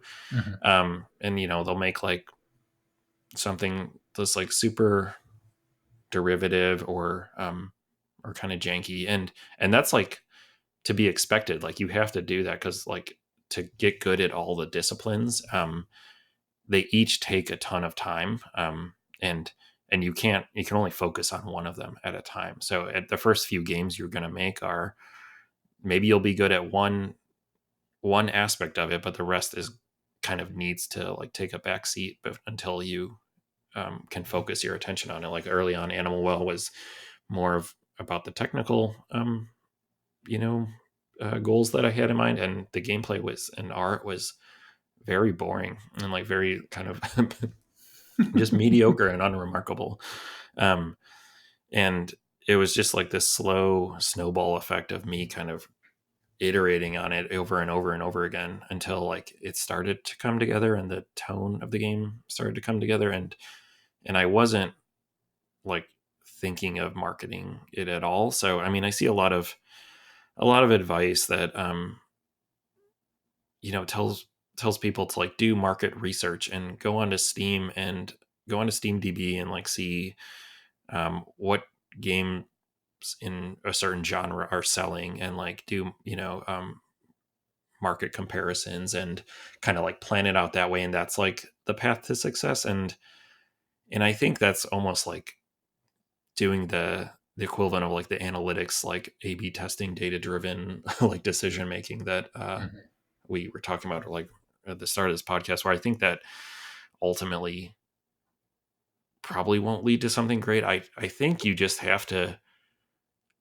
have to like love what you're doing. And um if making games like isn't that enjoyable to you, and like I would honestly just say give up. Like go do something else with your life. Like find the thing that you really do like doing that's like effortless, Mhm. and just do that. For me, like programming and making games is that like I've tried to do a lot of other things that like required that like extra motivation internally, and I would find myself like wanting to procrastinate. So like a lot of things in the film industry and stuff, and I just had to Mm. like almost bow out because I knew I wasn't ultimately going to be competitive with the people that had that like that drive and that passion. Even if I had like some of it, but I didn't. It wasn't like the thing I was most excited about in life. So I kind of just needed to like, I'm like kind of pick my battles in a sense. It's interesting that you say that. Charles Bukowski, the great American writer, his Mhm. headstone is actually engraved with "Don't try" as a quote, Mm. and it's essentially like his parting advice is that his entire life is tumultuous and as much of a roller coaster and everything it was. The one thing that he just couldn't actually stop himself from doing, like as shitty and as like much of a degenerate sort of like hopeless character he was, he just couldn't stop himself from writing. And his sort of Mhm. advice is just like you were saying, is like don't try and do the don't try, like just do the things that come naturally to you and that you find yourself doing or wanting to do day on day. And I Yeah, mean, to be yeah, able to sit down at a computer, Billy, every day or 5 days a week for 7 years, kind of is the greatest testament of that, right? yeah. And honestly, I was like towards the end of like leading up to Animal Well's launch, I was a little worried that I was going to be like burnt out, and I was like, I wasn't positive that I would have it in me to make like another good game. Yeah, Just because I didn't know how I was going to feel like on the other end of it. yeah, Um, and after launch, I did need to kind of wrap up all the remaining sort of things to do with the game, mm. but and give myself a little bit of break. But I did start feeling antsy, and I'm back, like working on a new project, like uh, just because it's like the funnest thing I know how to do. Yeah, Like, that you could and do I every and in a time. sense, I'm like kind of rediscovering um, the joy in like game development that I was kind Mm. of had to like I couldn't really participate in during the last couple of years because I had so much true like this need to like finish and ship the game, and I had to work on Yeah. all the final pieces that maybe weren't the most fun. So being up at the start of the project, it's again is very it's just fun. Like I'll go and like I got the new Elden Ring DLC and I'm like, oh, should I go play that? And I go and sit down like ready to play it, and I'm like, actually, I kind of want to go program a little bit. So then I'll just like go back to my desk, and it's not like a stressful No. feeling. Like towards the end of Animals development, is like it felt like this massive like looming Mm. responsibility that I had, but now it's more just like an obsession again, like Yeah, but like a fun one. that's great. Um, I find sometimes playing games too as a developer, like obviously there's a whole thing where, the curtains pulled back for us. It can be hard to enjoy games like a consumer would, mm, and really lose yourself. You're constantly assessing and critiquing them. But I find that through that, sometimes playing games, especially great games, they actually can just drive me to want to like not be playing them, but investing in I my own know. game making. Yeah, when a game can, that's like that happens with most games for me. So Yeah. when they can get past that, and I can get past that hurdle, and I just truly get invested, then it's like a 10 out of 10 game. Yeah, the other bit of advice I'll give is I think just be conscious and self-aware of where you're taking inspiration from. Mhm. I think it's very easy nowadays to like subconsciously be influenced by like trends on Twitter and social media, or just Mhm.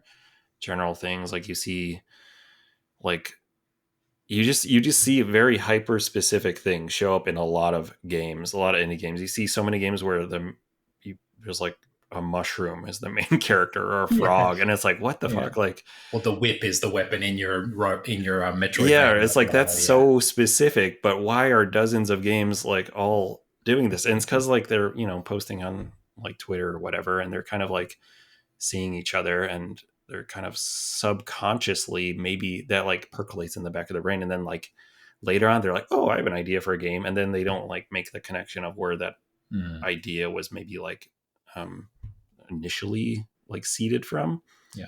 And so I think it's just like um if you're playing like Breath of the Wild, just like almost you gotta like put the blinders on and be like, I can't take any ideas from this. You can't take the paraglider and Mm. put it in your game, because like 100 other people are going to do the same thing. And Interesting that you say that, and I won't name names in case this. I'm not sure how substantiated this story is or how exaggerated it is, but I remember talking to a Western developer who's like quite a high level creative over at Nintendo in Japan, mhm, and I was like, "What's it like? Like like being specifically as well, like a Westerner working in a sort of senior role creatively over these amazing Nintendo teams, and how does it differ from the West?"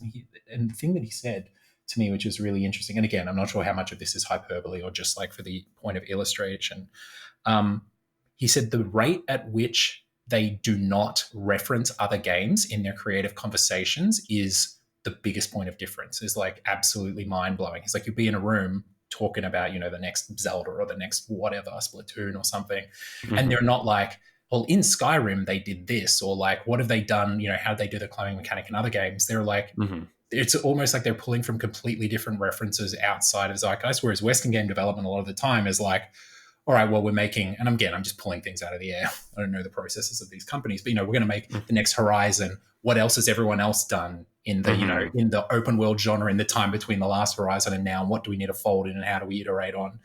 And it's really interesting seeing the different approaches to that, and like how Yeah, sometimes it can create this sort of incestuous like sameness amongst games, but also like really refined beautiful iteration mechanics. And then the other path can bring you this really weird shit that comes out of nowhere, but sometimes right. like Yeah, it's your head. like everyone ended up making like the Assassin's Creed like design structure or Yeah. something that like was like this stable form that everything like resolved upon, and it's like what who no one ever independently said like this is the best game, but this is what everyone ended up making.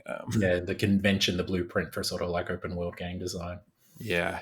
Yeah. All right. Well, we've just pulled a thread of like, again, there could be another I 3 hour know. Yes. podcast episode, Yeah. but that's wonderful advice to leave folks with. Thank you, Billy. Thank you for our chat. I appreciate you giving us so much of your time. I really appreciate as well Animal Well and the time that I've spent with it. And I think the passing compliment that I can pay to you is that Animal Well for me is absolutely one of those games that I can come to as a game developer, and it definitely like just grabbed me, and I was just in the world and I was playing it. And as I said to Dan on Twitter the other day, I was like, I actually haven't been able to think about anything else for the past few days when I was playing it than like Animal Well. And even I came downstairs to like, slight confession here, to watch a movie with my partner because I'd been upstairs playing Animal Well all night. And then I just sat on my phone. Someone had made like the little community puzzle of the, from the game. And I was like just moving tiles around the entire time we were watching this movie. That was so nice. So I'd even found a way to play the game when I wasn't playing the game. So thank you so much and congratulations. Huge achievement. And I can't wait to get you back on in 7 years or 8 years and see what Billy Basso Mark II is up to. Yeah. Yeah, hopefully a little less than then, but who knows? I don't want to make any promises. Yeah, well, thank you so much. This was super fun, and this was a great conversation. And great, and best of luck figuring it all out post launch. Thank you. All right, cheers, dude. All right, cheers.